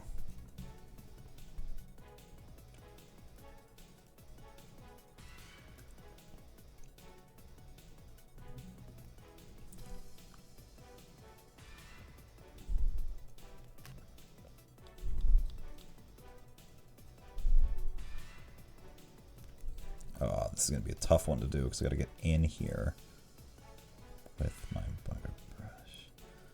There we go, it's okay. Perfect.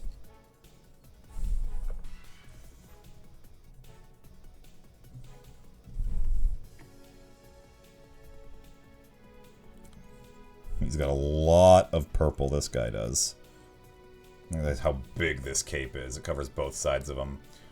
Yeah, these models are incredibly fine detail. That's one thing that kind of brought me back to Death Guard.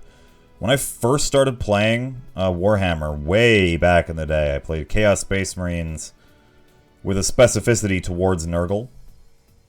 I liked the idea of my Space Marines being particularly tough. So I leaned towards Nurgle with my guys. I'm like, oh, it's kind of cool, whatever. I'll play them if I ever go back. And then it took me a few years to get back, but I'd already started a couple of their armies. Like, I played some Tau and some Eldar. And I'd bought a couple different armies. But then when Big M came out and all these new Death Guard models started coming out, I'm like, these just look so disgustingly beautiful. I have to have them.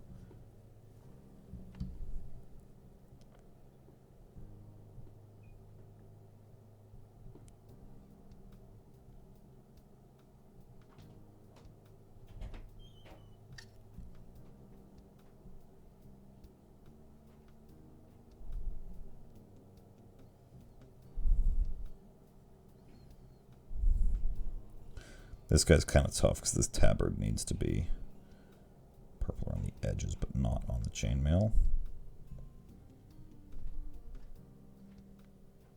So I'm focusing pretty hard on this bit.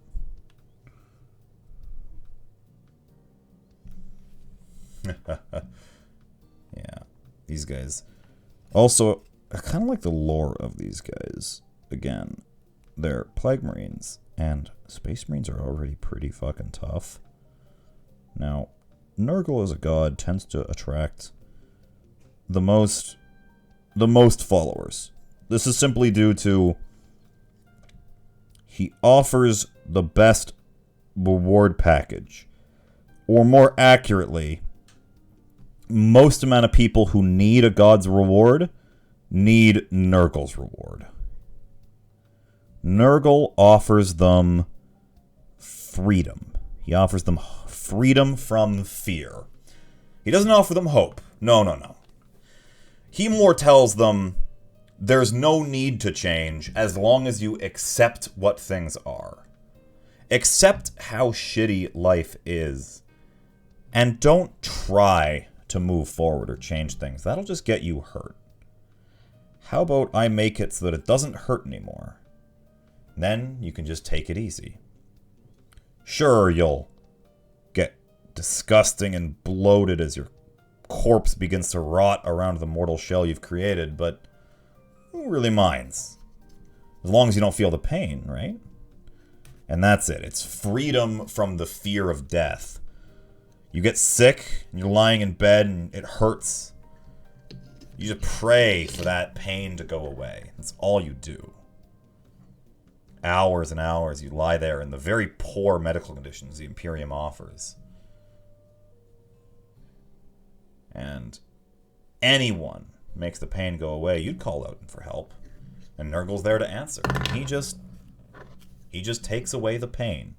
He doesn't make your life any better. He doesn't give you money or make you more attractive or give you power, make you stronger at fighting.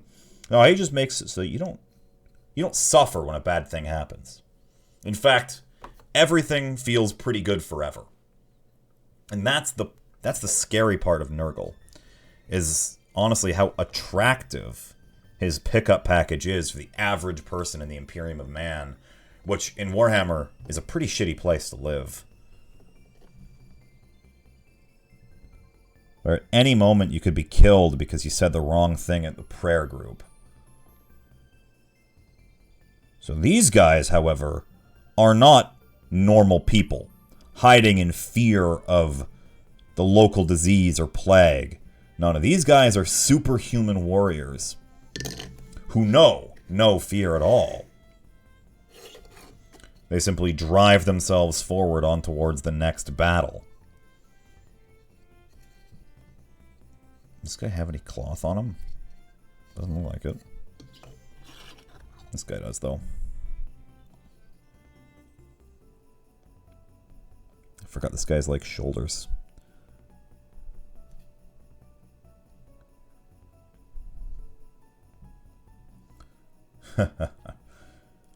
Now, these guys are horrible people that have been, like, gene created to be superhuman warriors. Now, when a superhuman warrior feels pain, he chooses to ignore it and fight on. Now, one thing these superhuman warriors do fear, at least they might not say they do, but they do, is death. And boy, oh boy, does Nurgle have a pretty good plan for that. You are functionally immortal while you're contracted to Nurgle. You played a Bloodbone. Looking ideas for Primaris Marines. Ooh, that's fun. I actually kind of like how the Primaris Marines ended up looking. Ugh. But yeah, no, I like the idea of these Nurgle Marines just because they're so gross and disgusting, but they're also really powerful lore-wise. And I guess tabletop-wise right now as well. They used to be pretty shit, but I played them anyway. Now they're one of the strongest armies.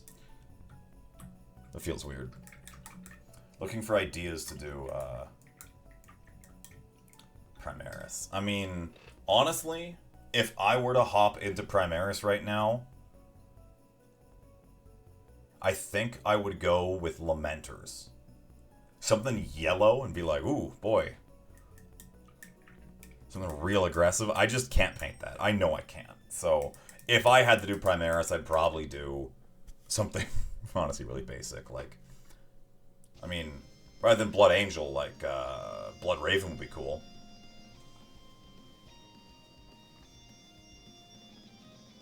Ah, delicious. Okay, so these guys are getting there. What do I need to do? I'm going to do Skin and Smoke next. Oh, this guy needs more purple, actually. They all need to go purple over again. I just realized that. Yeah, the Blood Ravens are pretty cool. Or Raven Guard. Something with black and then you can do highlights. Grimdark? Ooh. Okay. One style I really like. Oh, just water. My throat gets parched if I talk for too long.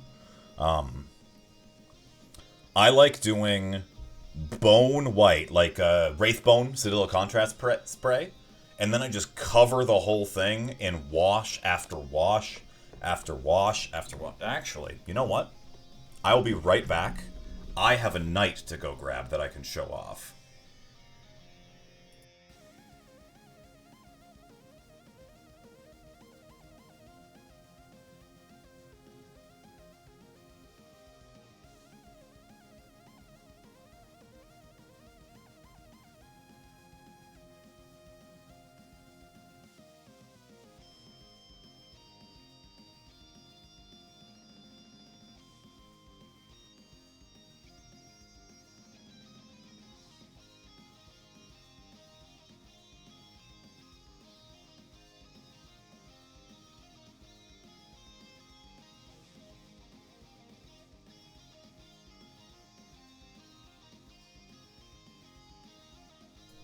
Alright.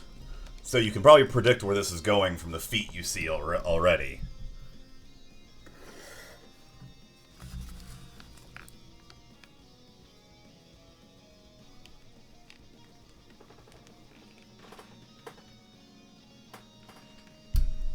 Now this is how I did a knight.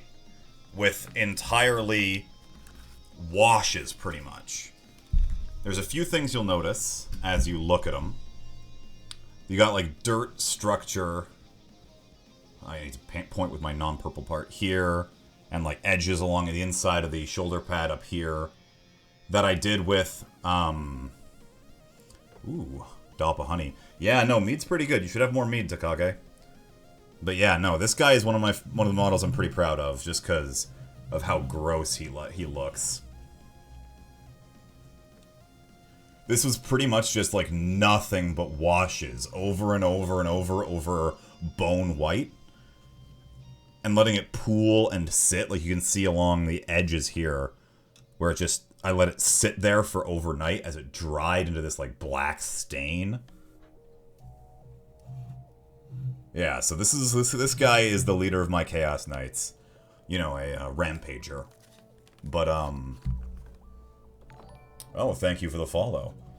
So this guy is a lot of work, but you can see, actually, if I tilt him over, and I hold up my camera here, underneath his shoulder pad is the original color he was, that clean white. That's what he originally was, before he was, this. I like how all the points do move.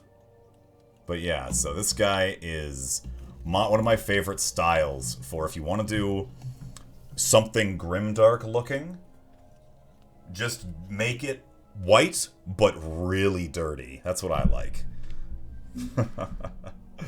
Yeah, I'm pretty proud of that guy. I actually got the idea from a YouTube channel, I think it was Midwinter Minis, showed off their Chaos Knight, but they didn't commit as heavily to the dirtiness that I wanted. So I took it to the next level. All right, we're going to go back to this purple painting.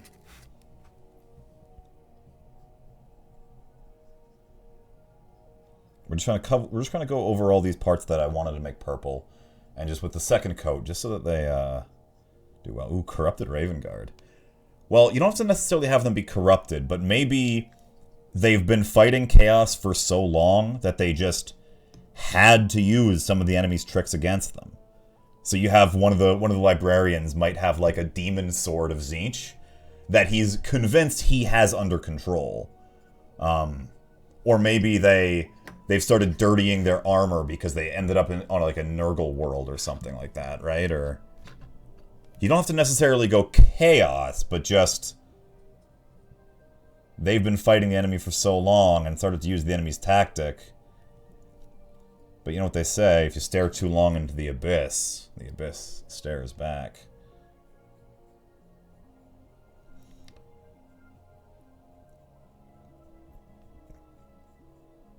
Yeah.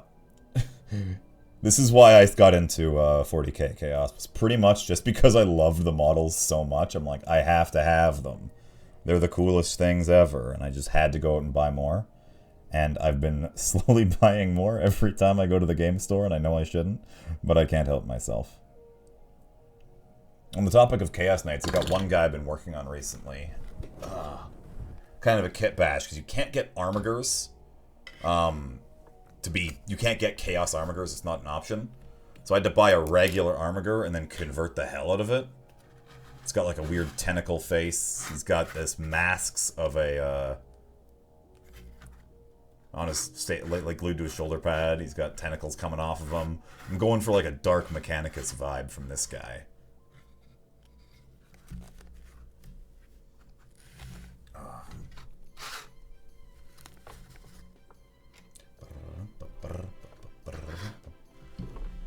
Okay.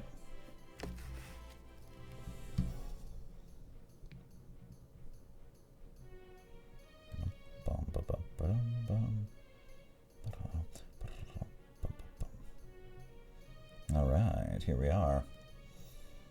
Okay.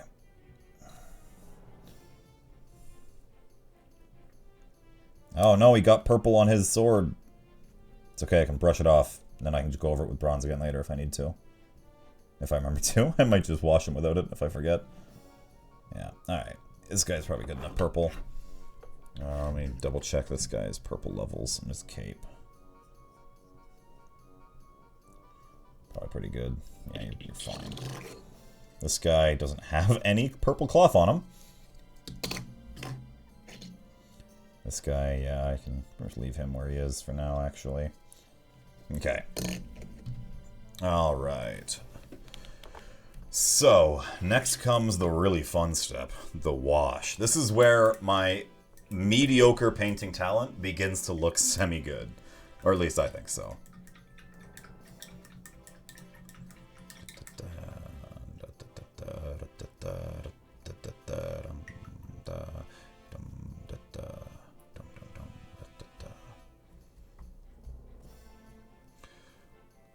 Yeah, I wish I could agree with you, but after just seeing so many people paint online, I kind of given up on calling myself a good painter. But thank you. I do, like, again, I think they look nice when I'm done, and that's all I care about. I know there's a lot of techniques I could be doing, and a lot of things I don't have the patience or skill for, but I do anyway. Alright, so this stuff is the holy grail of painters. Agrax Earthshade. Never leave home without a bottle. Or actually, leave your home all the time without a bottle. You probably don't need to carry this stuff around in your daily life. Okay, let me clean my brush off before I'm not going to use this brush for my wash, but I'm going to clean it off before I move on to a new brush. You probably should just get in the habit of that. Alright. Now the brush I use for the wash is significantly bigger than the brush I use for other things. Because I am a bit liberal with my washing. So, splorch right in there. You see how much I've got on? We're just gonna take this dude and we're just gonna go to town on him.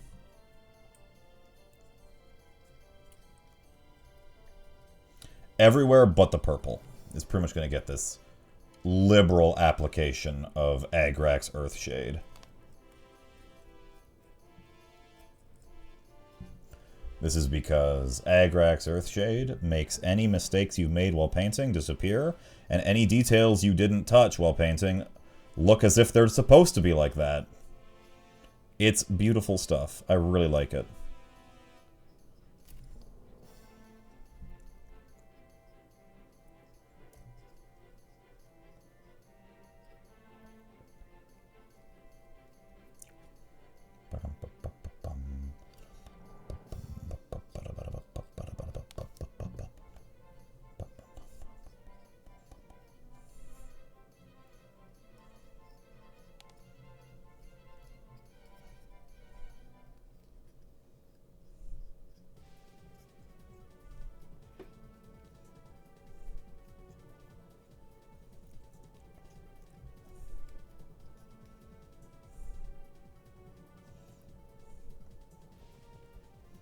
Alright, here we go. We're getting there. We're getting there. We're just slathering it all over. And isn't that just a fun word to use? Slather. That's pretty much what we're doing here. Just getting every nook and cranny with this viscous, yet runny, black-brown liquid. It's just going to make everything look as if that's the way it was intended to look. Okay, I definitely wasn't even showing the model that time. I should look at my camera feed more often. Yeah, Thunderwolf on Instagram. I think I've seen a couple of his models before.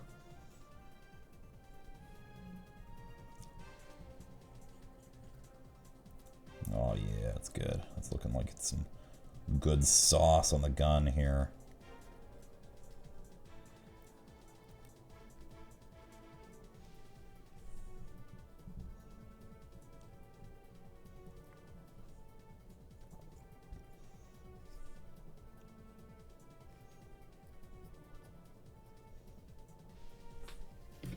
Alright. So look how much shade has been applied to all the recesses and crannies in this model already. Like, all the details that you couldn't quite make out because of the painting, like I wasn't highlighting them with paint, now are super clear and distinct. And as he dries, he's just going to look even better. So I absolutely love this technique. But I can't do it on these two yet, because I need to do the two at the back just yet, because they still have some colors I need. Engine of War for minis and painting. Yeah, yeah, of course. Yeah, for me, I think that was recently was, I was going back, actually, and it was all Duncan Rhodes painting. I saw him doing, like, a how to paint tutorial for a couple different models, and I'm like, damn, I want to paint again. He was the one of the painters for Games Workshop. He's hired on, but he left the company on good terms and started up his own little painting thing. And I would recommend following him. I like to put lots of wash on these bone horn sections, because it makes them look particularly gross, and it carries the detail that kind of gets hidden by my honestly rather thick coats of paint. Oh, that's a bit much. Whatever, it's fine.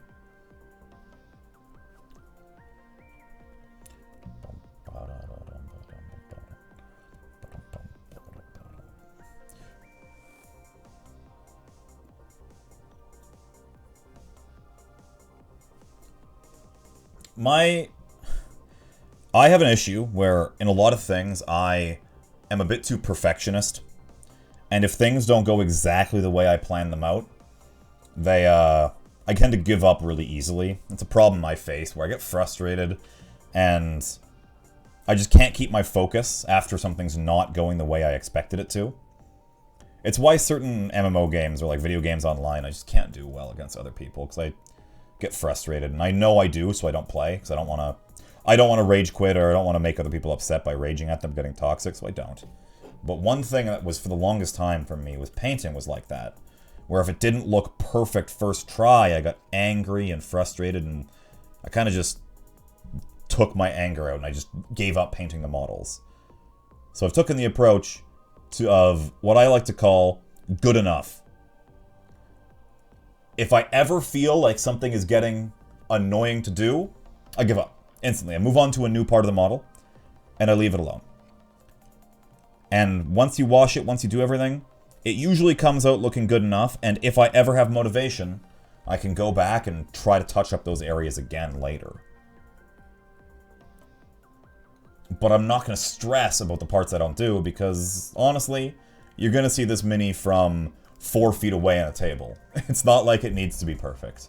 It just needs to look good enough that it stands out, and I'm happy with it when I see it on my shelf. All of my models have these little details that if I went in and I look at them, I'm like, I should have done this, I should have done that, I could have done this, I could have made it look better this way. But that's just a road for me to get frustrated and kind of get mad at myself. So I just don't. I've given up on the idea of taking it seriously. I paint because it's fun to do this painting, and if any part of it stops being fun, I just move on to a new part of the mini. Sure, it might make my minis look half-finished sometimes, like for example, if you look at the inside of this robe, I just forgot to make it purple. But honestly, if you don't look at that, it's great. And I can always go back and finish it up later. Like this nurgling on the inside of his stomach, I'll do some color at some point. But it doesn't really matter right now.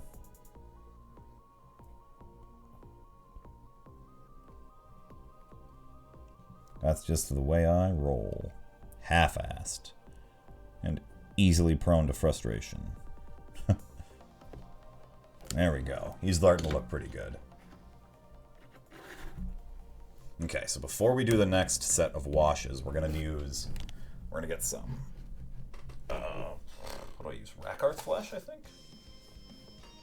Iron Arch Skin, we'll do that first. We'll see how that works.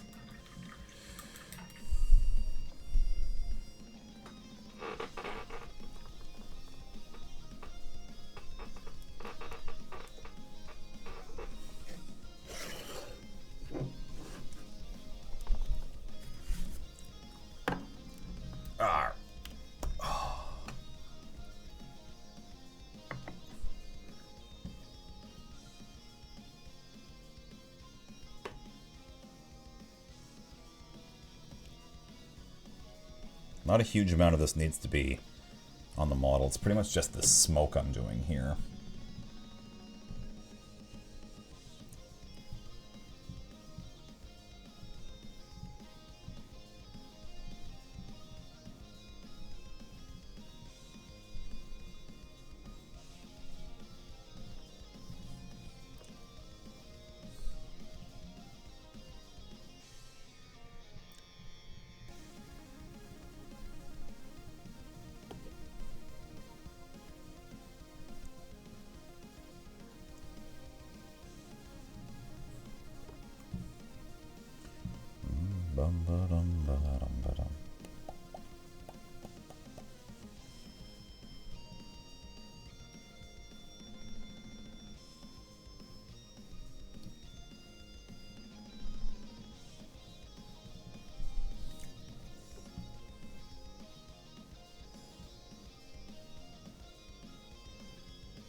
This smoke's a lot of it. There's a lot of smoke.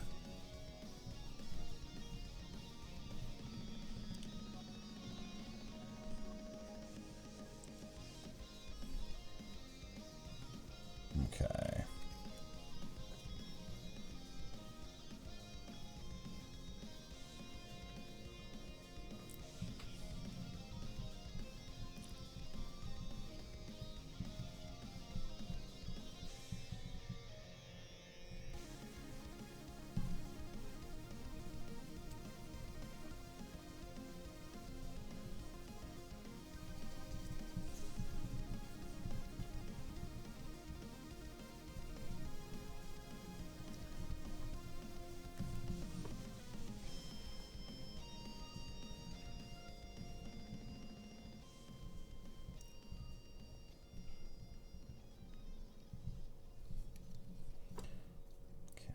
We're not actually worrying about being too thin with this paint, because it doesn't really matter how thick it comes out, because I'm going to drown this entire flail part with purple wash.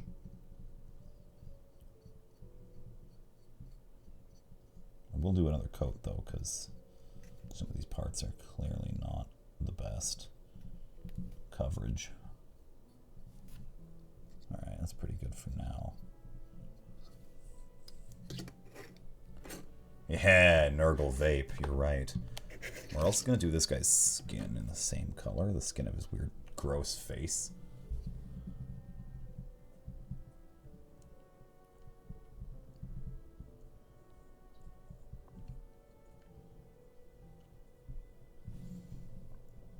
I need to be a bit more watery with this one, because I'm trying to get detail to stay.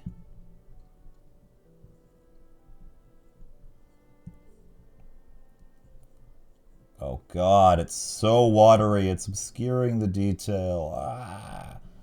Okay.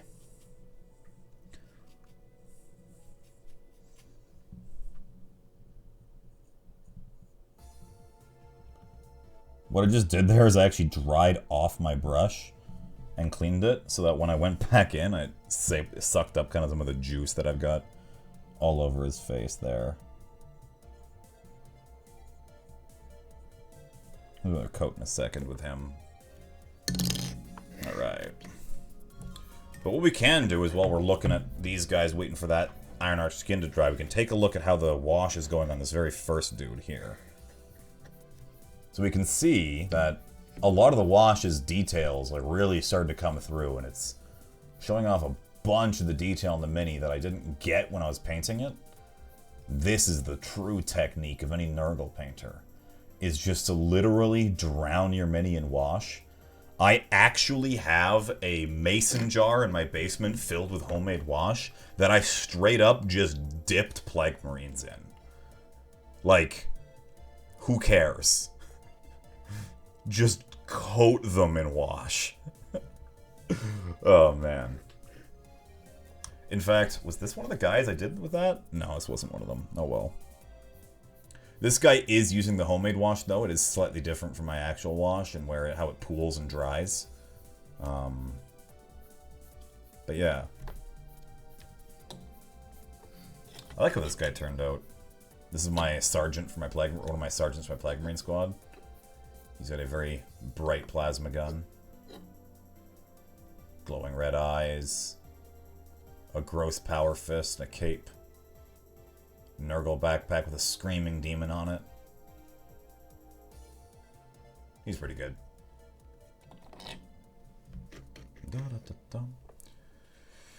I wish this bell guy had more uses, because I've got like 3 of them from various Dark Imperium sets I've split with people. He's such a cool looking model, like covered in bells and chimes. I wish he was good. I find it hard to justify right now because he's not that. He doesn't really give a lot to the team, and he costs like 80 points, which you could spend on like one of these guys instead, who's just much better.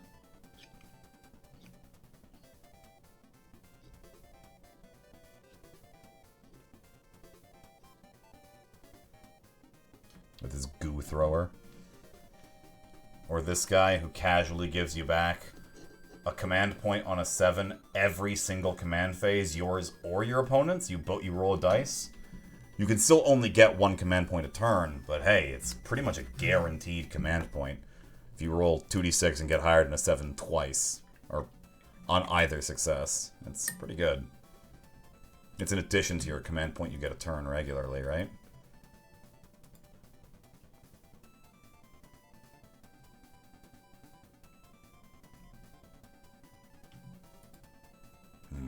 Alright, so we're waiting for this bit to dry. This guy's got to have another layer on his smoke. I'm going to go ahead again for a second coating, just to make it a bit cleaner. This guy's face is going to be the same way. Larg.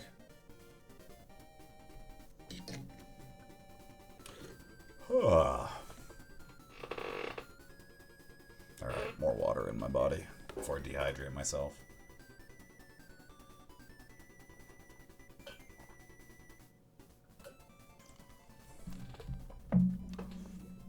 Alright. There we go. Oh, man.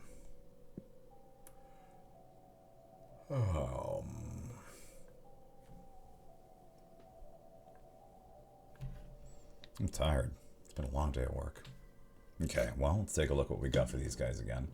We can touch up again a bit more, more of this Iron Arc skin. I don't need to worry too much about it. We're just trying to get some more coverage so it pops a little bit brighter.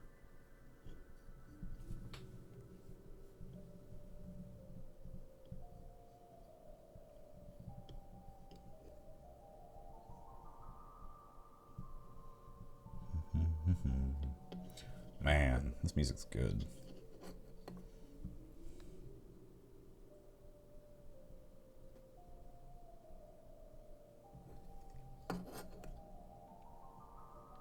Can't believe I'm friends with so many genius people. It's pretty impressive.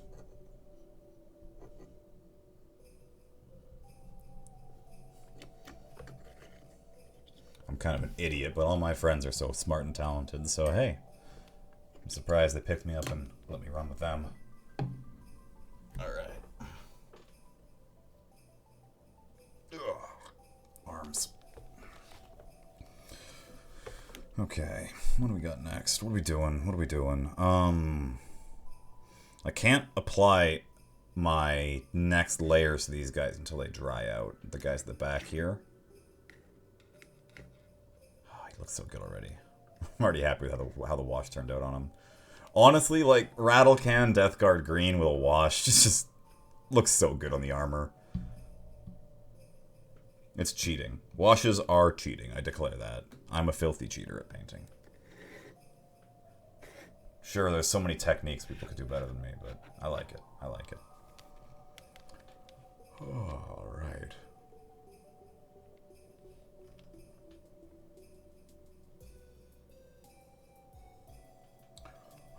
Okay, well, what do we need?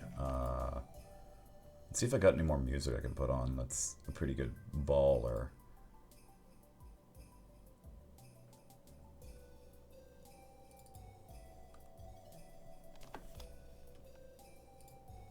Okay, we're gonna play this album I got. Ah! Okay, man, are you ready to go? I'm ready to go. We're gonna pump up the... We're not gonna shuffle it. How do I sort this? Oh, there's a raid. Oh, geez. Oh, Norioni, thank you so much for the raid. I hope you're having a pretty good time.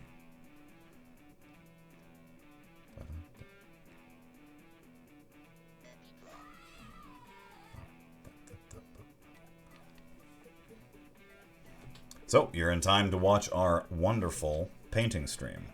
You're a brush licker. We've got some wonderful Nurgle models on display here.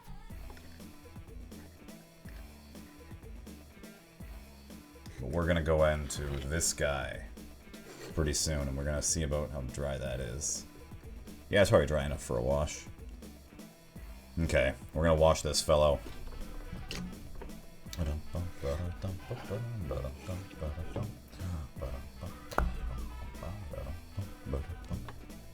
I need to turn this down a little bit because this song's a bit louder than the previous album was. Alright. First step is just all over him. All over. We're not even going to try to be cautious with this dude. He's just going to be dirty as hell, and we're okay with that.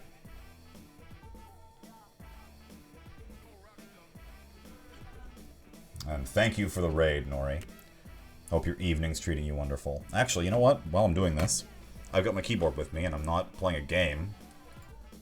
You don't hear the music? Oh, no. Here.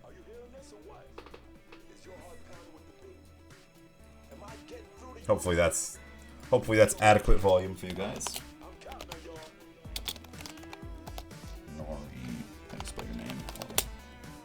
There we go. Call of Duty Warzone. Nice.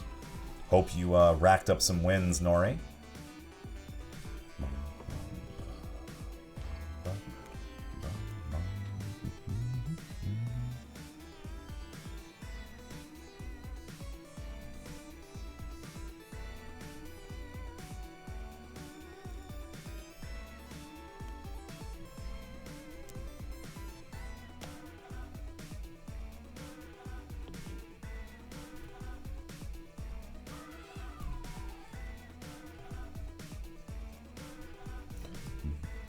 Can you hear the music at all?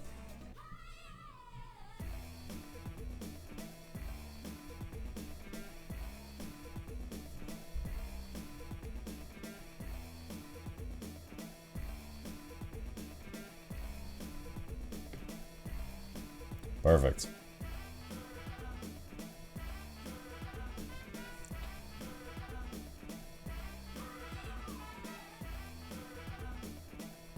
Now we're noticing we're not actually going to do any of this Agrax Earthshade wash on the gas clouds coming out of the flail there. I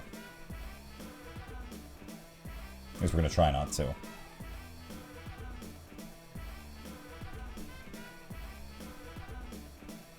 This was not made by my friend Ren, unfortunately. But this is a very good song in its own right. This artist is Too Mellow. That's like the number 2, and then Mellow is an M-E-L-L-O. I quite like his work. This was a kind of a tribute to Jet Set Radio. I quite enjoy the stuff he's made. Perfect. Okay, now we're gonna go get my other color wash out for the guts and the smoke. Now, I wish I could say I've used up this much Druchii Violet, but I spilled it once. So, you know, the bane of all Warhammer painters is they gotta spill their wash pot eventually.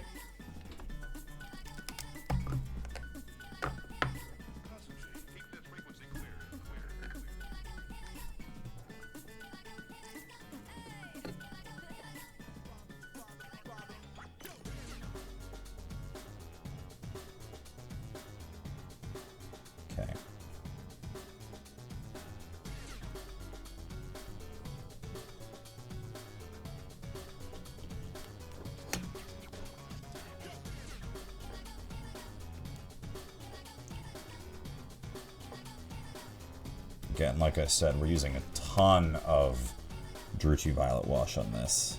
Oh no, it's not dry yet. This isn't great. Oh no, it'll be fine. It will be fine. We just have to believe in the power of luck.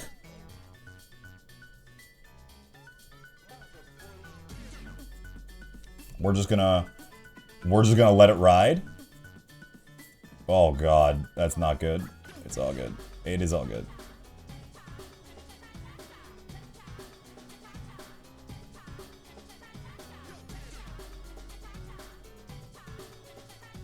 Okay, we'll come back later and deal with that once it's dry. But until then, I still think the smoke effect looks pretty good, despite it not being the right color. Or having some still wet paint on it. Go. Here we go. Here we go. Here we go. Here we go. Wonderful music.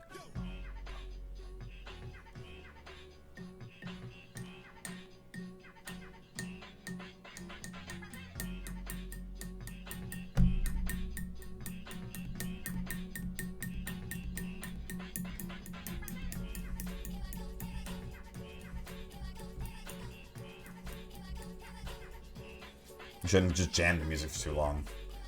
This is the kind of album that I can just sit and listen to with like doing like pretty much nothing else, just jamming to it. I love this album so much.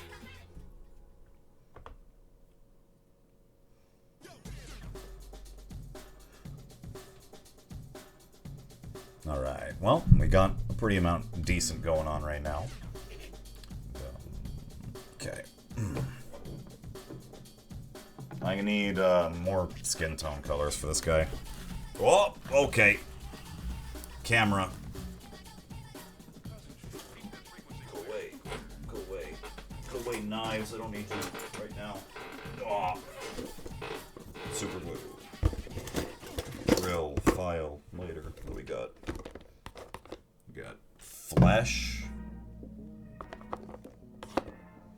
Got orange? No. Balthazar Gold? Mic check 1 2 1 2. Mic check 1 2 1 2. Oh. Flesh color it is. Oh, and I got my Reichman flesh shade as well.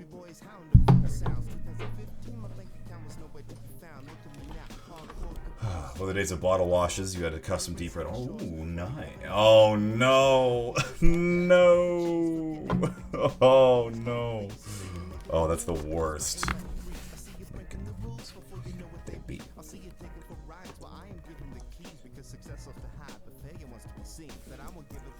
I'm rising measure by measure. I'm making money by minute. I'm making it by my pleasure. I'm whipping the competition. Ooh, that's not good. There we go. So this is, I just put together some game color. If you're curious about the colors I'm using. Okay, you know what? I can't fault you, but that is rude. If I were the tenant and I...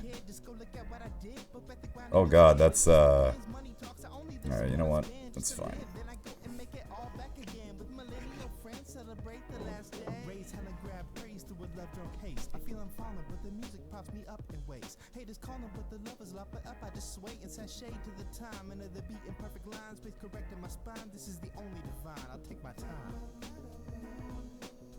I need to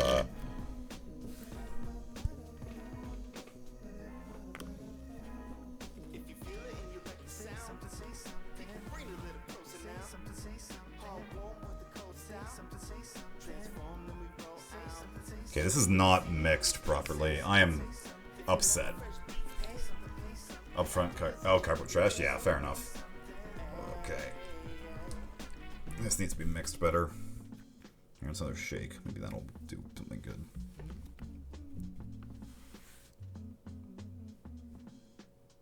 You know, sometimes, actually a lot of times, actually never... Yeah, it looks much cleaner. ...street and they say, hey, that guy raps.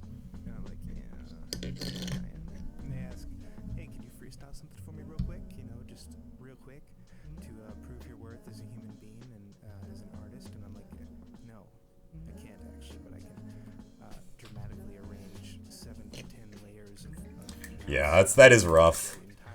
I pretty much don't paint anywhere with a carpet. That's just part of my rules. I don't want to risk that.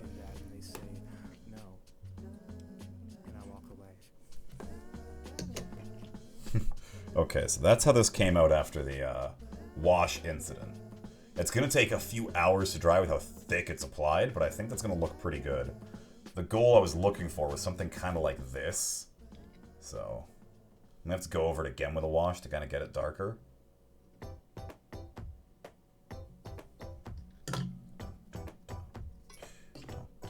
Aside from that, he's looking pretty good wash-wise. I think the rest of the armor came together pretty nicely. There's gross tentacles and stuff. Alright, we're going to see how this goes for a bit of time. We can probably come close to coming back to this guy. He's drying decently. 12 years of yeah, okay, fair enough. Okay. That, I should readjust. If you're there for that long, I think you're kind of given a pass to destroy some of the house. Not that you should be trying to, but it's bound to happen. If a family lives in one place long enough, especially if there's more than one person living there, they're bound to break something. Just the way it works. So we're going to calmly jam for a bit while we wait for our paints to dry.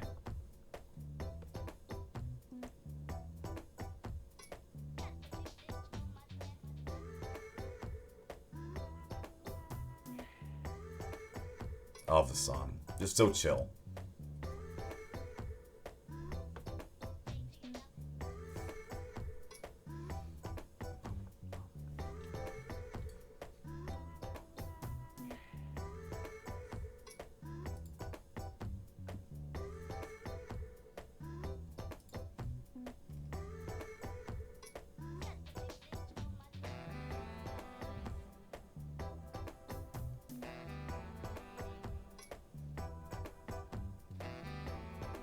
Alright. Okay, so, what are we doing next? How's this guy coming along? His face needs to dry, but he's going there.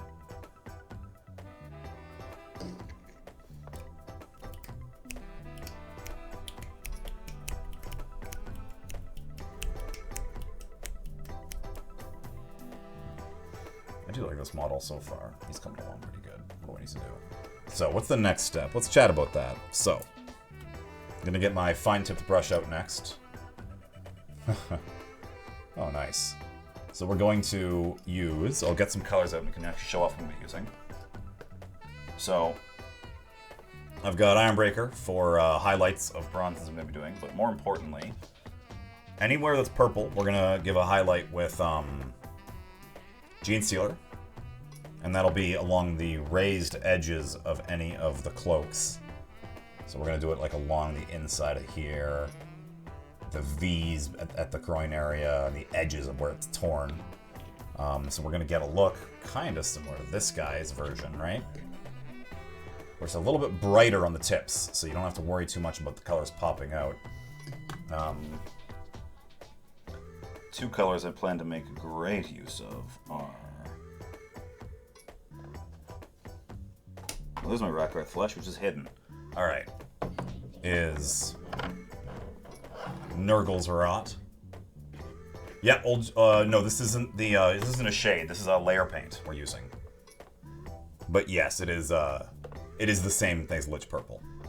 So Nurgles Rot here, which is a technical paint, which I can give you an example of what it looks like by finding this gentleman back here.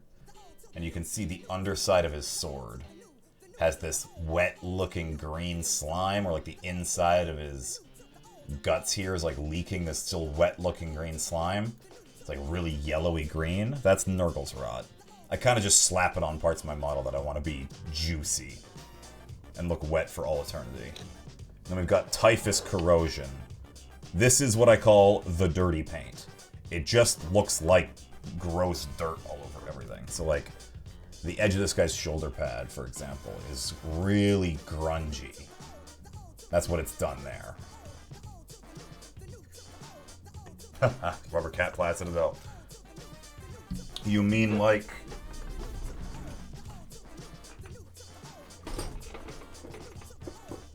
Let me find it.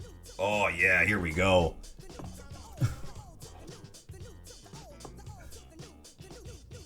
Yeah. Look at that layer of dried paint on the inside. Or, hey, you remember this wash here? Badab Black, that's the old one.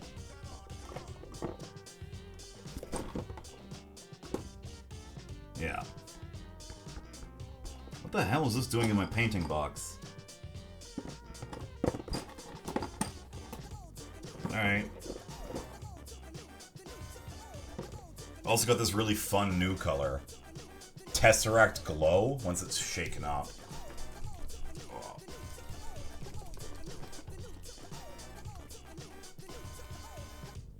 I mean, it doesn't quite shake it up enough, but it's really, really vibrant. I plan to use that after we get around to painting my Necrons. I have a lot of Necrons, because every time a box set has come out with, oh, the Coat d'Arms stuff. Okay. But yeah, every time a box set came out that had Necrons in it, one of my friends played the other army. Yeah, so there was a box set that was, Necrons and Mechanicus. So, I bought one of those, and we split it with my friend. And then there was, like, the Indominus box set that was Necrons and Space Marines. Well, my friend really wanted all those Space Marines. So I agreed that, oh, whatever, I'll take the Necrons. But I said, I'll buy it, and then I'll keep the Necrons. But I think he understood that as he buys it, and I keep the Necrons. And I, like, buy the Necrons off him. So we both ended up buying an Indominus box set. So I have twice the Indominus box set worth of Necrons. And then, of course, because I have an army, I can't just not buy more models for it. So I also bought, like, the Start Collecting, and I think there's a completely still sealed in plastic Necron plane in my closet that I just haven't built. Oh, man.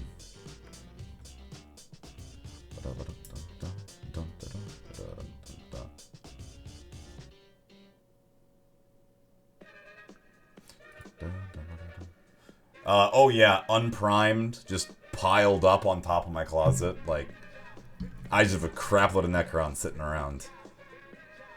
I haven't even touched them. I don't even own the new codex. I just have a bunch of Necrons. It's like, okay, well, that's the way it be. Okay. How's his face looking? Yeah, I need to let that dry a little bit longer. Yeah, I think I'm at the point now where these guys aren't gonna dry tonight, just due to how long my washes take to dry. You know what, I'm gonna wash this guy while we're here. Just because the rest of him can be washed, even if his face can't be.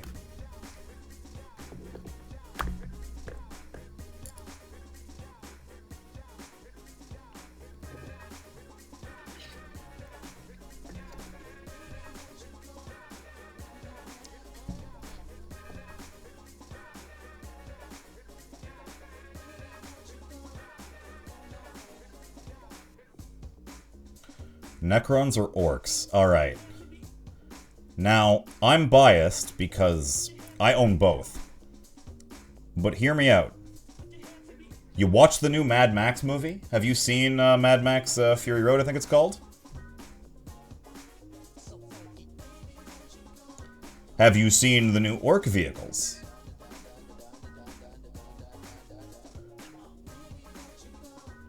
Because the new Orc vehicles are pretty goddamn good. Now, what I'm gonna go do is, after I finish washing this guy, I'm gonna go grab my latest Orc vehicle that I've painted up. Oh, I need to do his entire back flesh. Oh my god, I completely forgot. Alright, we're not gonna finish washing this guy. We're just gonna wash the parts that aren't his back. Because I need to do this guy again. I need to go back and touch this guy for a little bit longer, it seems like.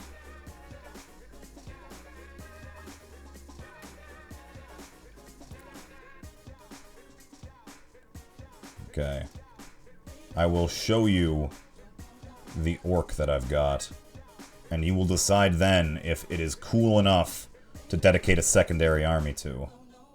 Also, there's Gazgul Mag Thraka, but he's a lame plebeian, so you don't have to worry about him. No, he's actually really cool, but I just... I just can't get over how much I love the orc vehicles, so... legs.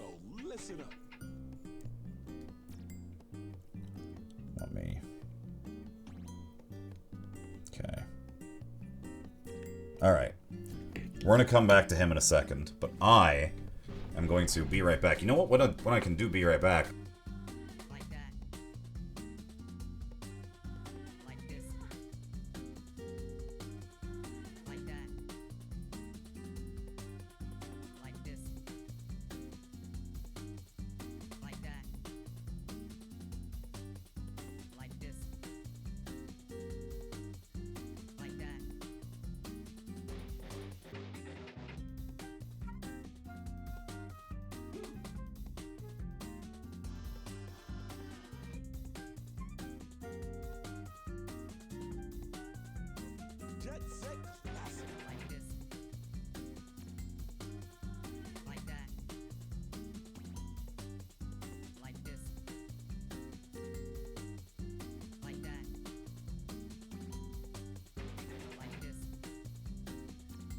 And I have returned. Okay.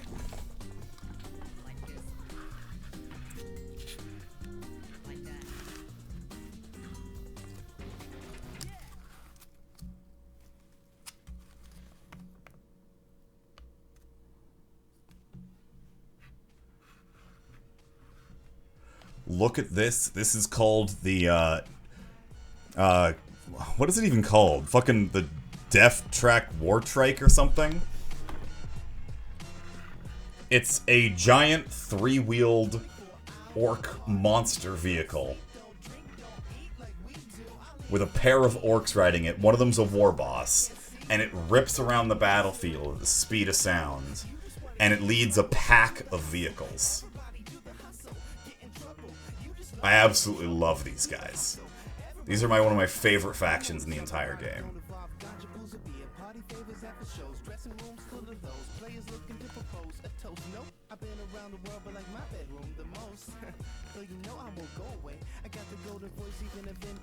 So there we go. That's my orc.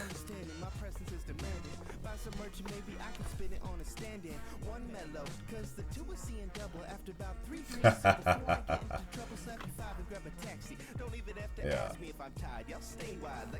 Well, the bottom looks pretty boring, but yeah. He's not quite glued to the base yet, because I haven't finished with what I wanted the base to be, but he's pretty cool. Okay, well, thank you so much for the follow, Clockwork Taco. I appreciate it. Alright, let's go back to, this guy who I totally didn't forget.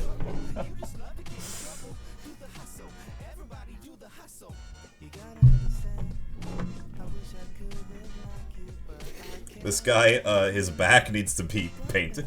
All that flesh spilling out of him, I can't just leave that Death Guard green. I completely forgot about that. You know what? Paint him different color then. Just do it. Who cares? They're orcs. They can be blue if they want. Or just, like, person's colored. You have them all sorts of tans or olives or darks or pale, or have them all, like, white with red eyes. Whatever you like.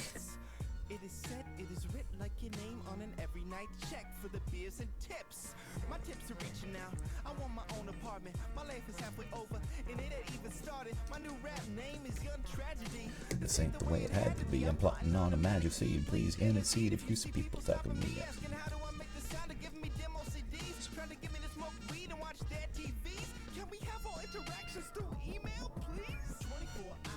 Red orcs, that could be cool. That could certainly be cool.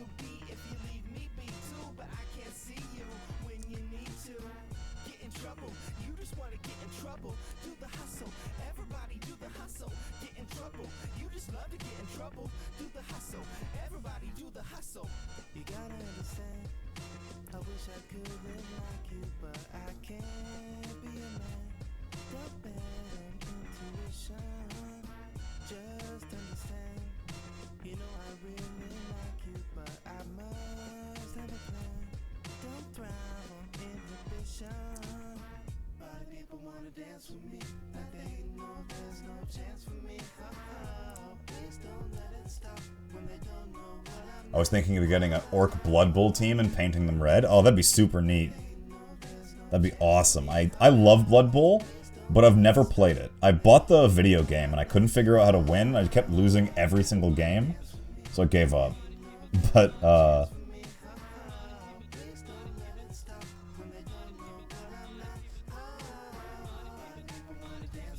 yeah, Blood Bowl's super cool. And Red Orcs, I think, would work very good. Ah! Drop the dude. Alright, where are we gonna go for this next amount of fat, huh?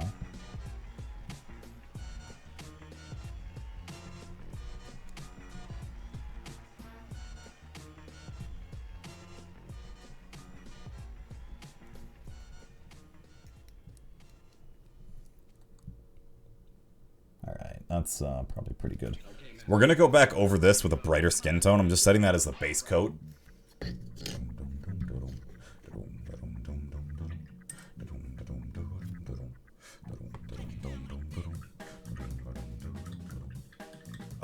Nope, no miniature handle for me.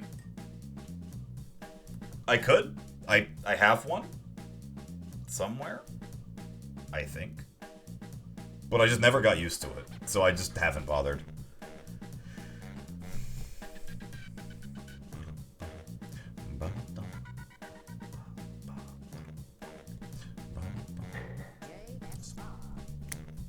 Alright. Alright. Schultz. Basics to hip. Sounds like digging.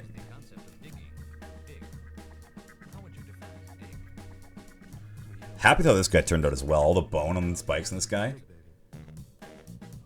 Game Envy? I don't think I've worked through them at all.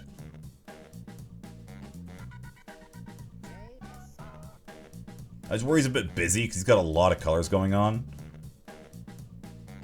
And I feel like that silver's gonna get washed out, but it'll probably be fine once he's in like sunlight or in a brighter light room. But No doubt some of the expressions Mr. Romo has just used are unfamiliar to you. Let's examine some of these phrases more closely. I like this guy. He's turning out good. This guy is, of course, also, I think, turning out quite well.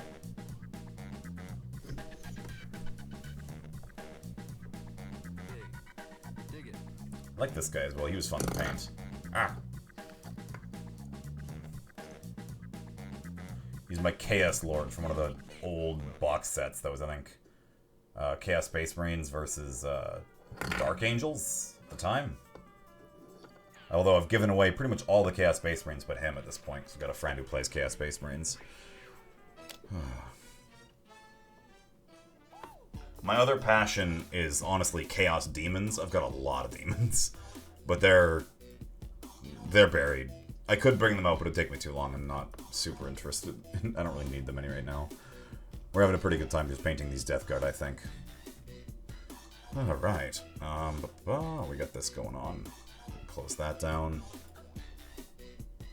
20th. Red grass. Hey, you want to see what my wet palette looks like?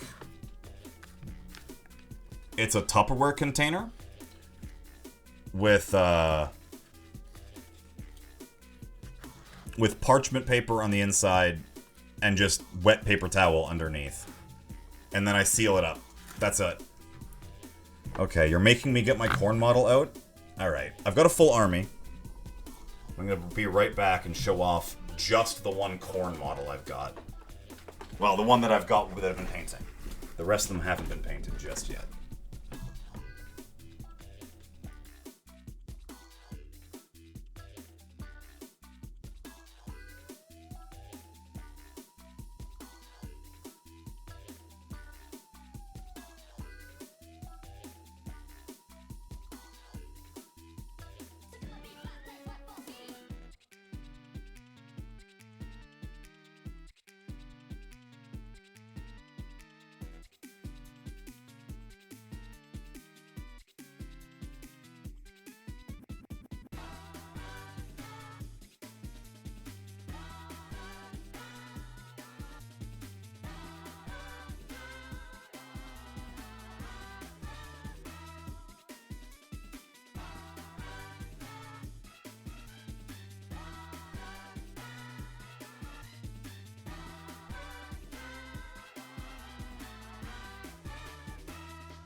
Alright, I once again live.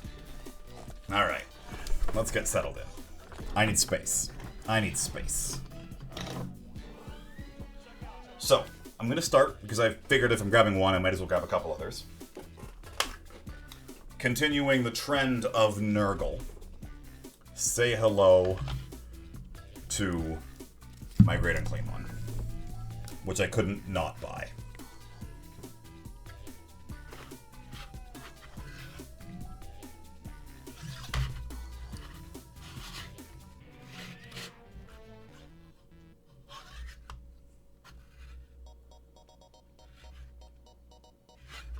So yeah, this is the fat boy himself.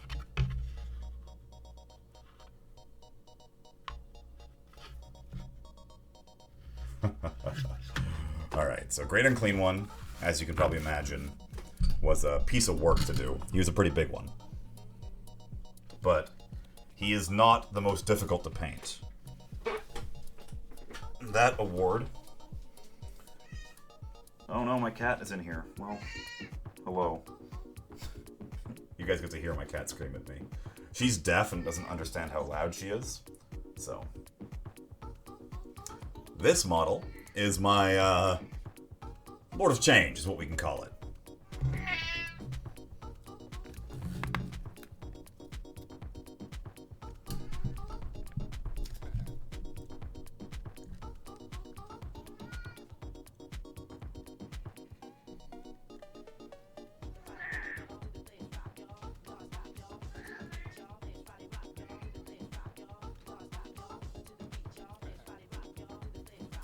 That's my Lord of Change. There's some pretty cool detail. You got all the wings are actually rainbow feathers. The books, the parchment on the back there is covered in arcane runes that I highlighted. Yeah, this is a hell of a model. So this is done by Creature Caster. That's their logo at the bottom, you can see it. Who printed it out and sent it out to me. It's all cast resin, just like how, oh jeez, Games Workshop does their plastics, or resins, but it's their own resin. And last but not least, is this one's not finished yet, this is a work in progress. But this might be the focus of my next painting stream. Just gotta kinda cover it up, because there's... Kind of like Forge World. This is a different company.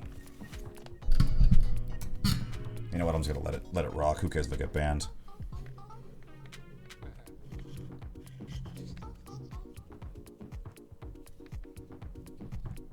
This is a beast. I love the detail on the feet and like the belt and everything. Like the pile of skulls that's being kicked up by the smoke. The large blood wings with the claws coming off them. Pair of axes. Yeah. Yeah. This is another Creature Caster one, and I'm super pleased with it. So yeah, those are my big three big demons. Also got Age of Sigmar Archaon floating around back there, but he's completely gray and unprimed. Yeah, it's my proxy for Scarbrand. If you didn't notice the twin axes instead of one big one. I use her as Scarbrand games. She has, most recently, when she was put on the tabletop, in about one round, killed about 1,000 points of Night Haunt in an Age of Sigmar game. 'Cause corn. I got extremely lucky with my enemy trying to mob Scarbrand down, and then Scarbrand got to fight twice, and... The first hit rolled like head was buffed up, so got 2 attacks. Each swing hit for like 16 mortal wounds. It was gross. It was gross. Essentially, a 400-point model killed my opponent's entire army. It was beautiful. Hey, cat, I know you're here. I know. Hello. I'm streaming right now. You can't. All right, whatever. Okay, let's go back to painting some models that I've actually got on the table in front of me here. You know, the things I came out here to paint. How's this flesh looking? It needs to dry a little bit longer. Alright, this guy's coming along pretty well. Still needs some time for that to dry. Darn, all this needs drying time. How wet it all looks still. Oh well. But you know what? I actually might call the stream here. These guys are going to dry. They'll come back in the future. I've got stuff to do with these guys. I want to work on them all more, but I've got to wait for them to dry before I can do any more painting. And I'm not really interested in starting a new model at 11 PM for my time. So I've got to go to bed.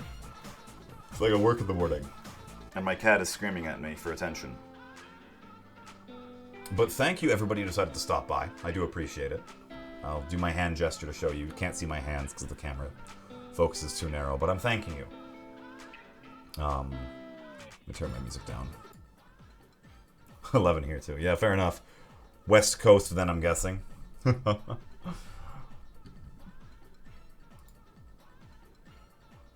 Alright, well.